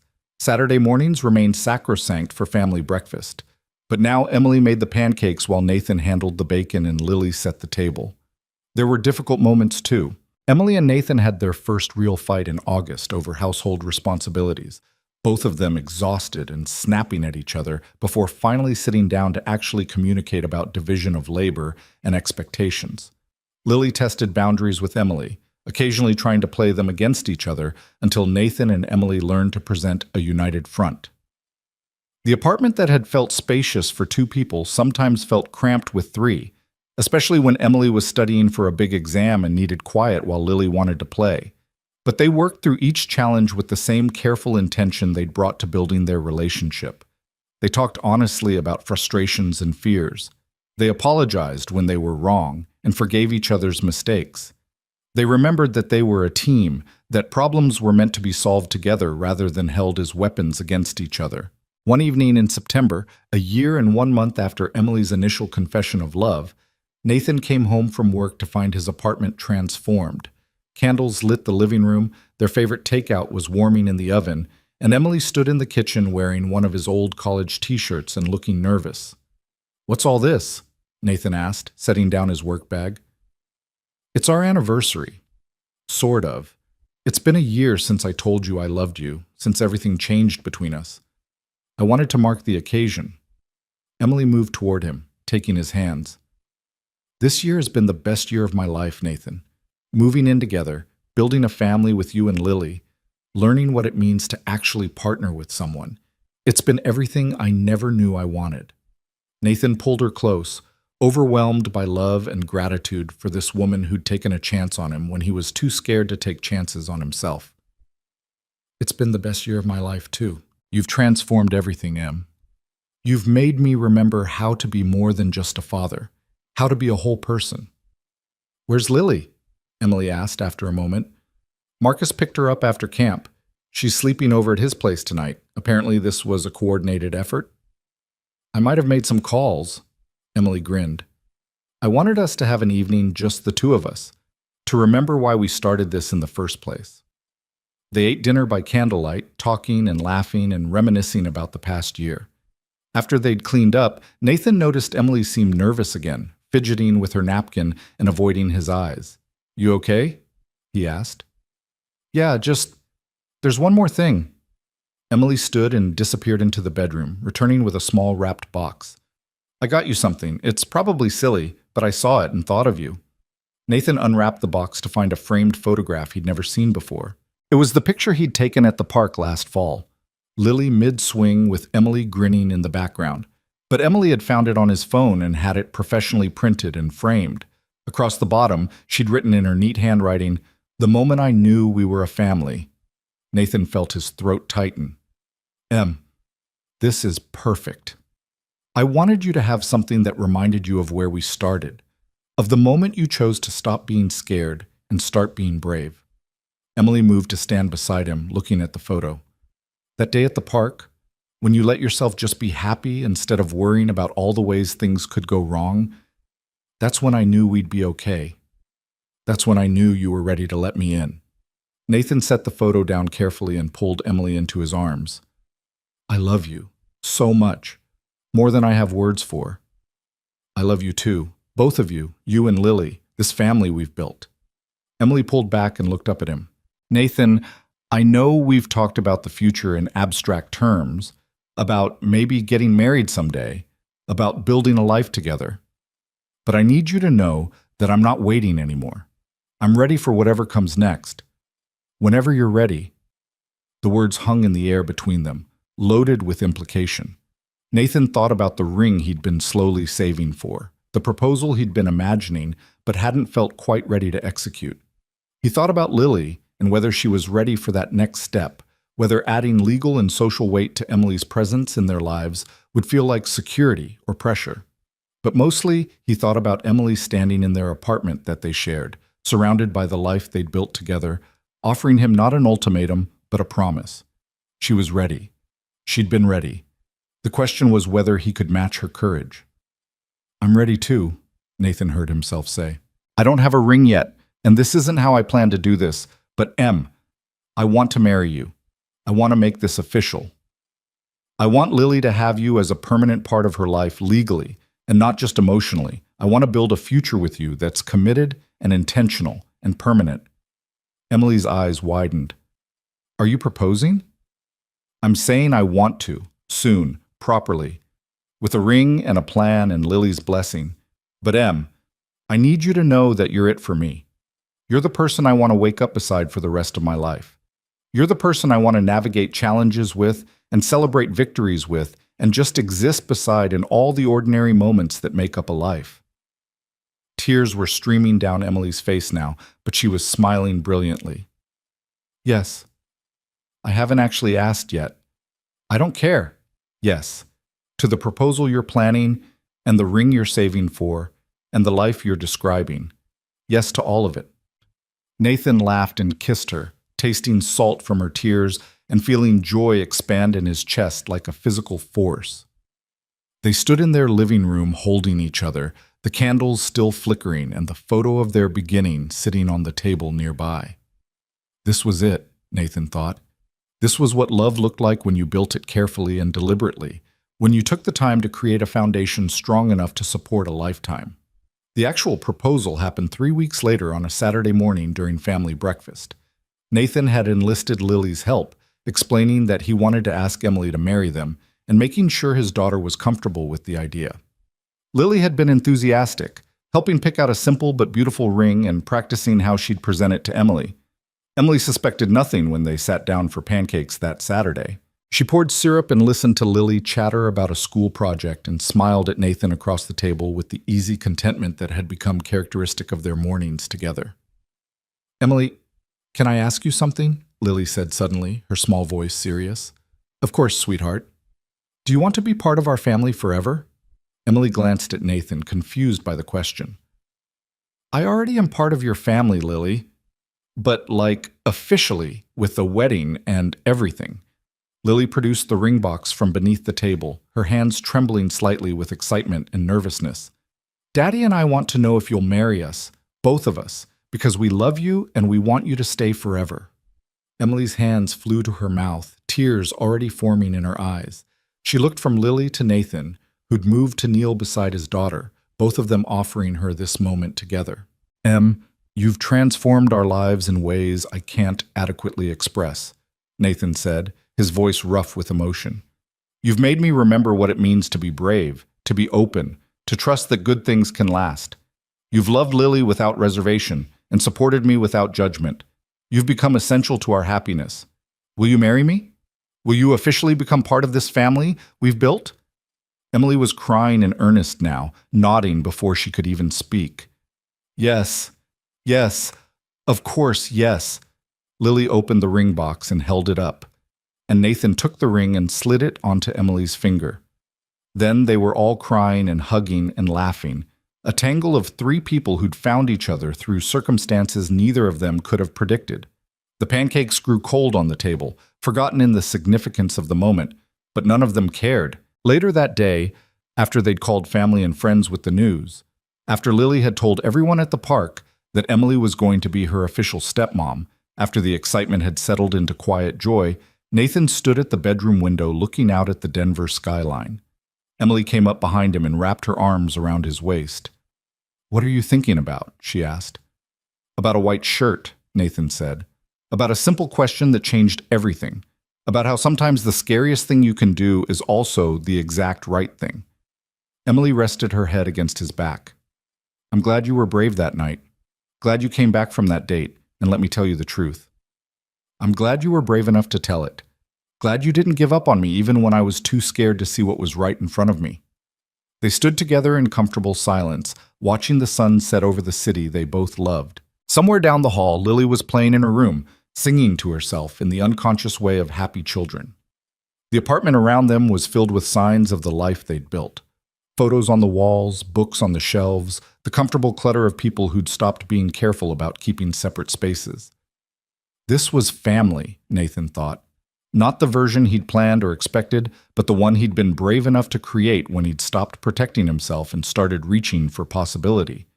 It had started with a neighbor asking his opinion about what shirt to wear, continued with a confession of love he wasn't ready to hear, and culminated in this moment of absolute certainty that he'd found exactly what he needed in the last place he thought to look. The white shirt still hung in the closet, a reminder of the night everything changed. Nathan wore it occasionally now, to dinner dates with Emily, to special occasions, to moments when he wanted to remember how far they'd come. It was just a shirt, simple cotton and buttons. But it represented the courage to try, the willingness to be vulnerable, the faith that love was worth the risk, even when risk felt terrifying. Emily turned in his arms and kissed him softly. "I love you, Nathan Brooks. Thank you for letting me into your life." "I love you too. Thank you for being patient while I figured out how to let you in." From down the hall came Lily's voice calling for them, some urgent 6-year-old need that required immediate adult attention. They pulled apart with shared smiles and headed toward her room, moving as a unit the way they'd learned to do over months of practice. This was their life now. Ordinary moments and extraordinary love, shared responsibilities and mutual support. The beautiful complexity of 3 people choosing each other every single day. Nathan thought about the version of himself who'd stood in this apartment a year ago, lonely and scared and convinced that safety meant staying small. That man was gone, replaced by someone who understood that the greatest safety came not from avoiding risk, but from building something strong enough to withstand it. He'd learned that love wasn't the enemy of stability. It was the foundation of it. That opening your heart didn't make you weak, it made you whole. And it had all started with a simple question about what shirt to wear, asked to a neighbor he'd barely known was in love with him. Sometimes, Nathan thought as he settled onto Lily's floor to help with whatever project had captured her attention, the most important moments of your life announced themselves quietly, disguised as ordinary interactions that turned out to be anything but ordinary. You just had to be brave enough to recognize them and courageous enough to let them change you. The evening continued in its comfortable way, full of laughter and love, and the particular joy that comes from knowing you're exactly where you're meant to be. And in the closet, the white shirt hung silently, a witness to transformation, a reminder that sometimes the scariest choice is also the one that leads you home.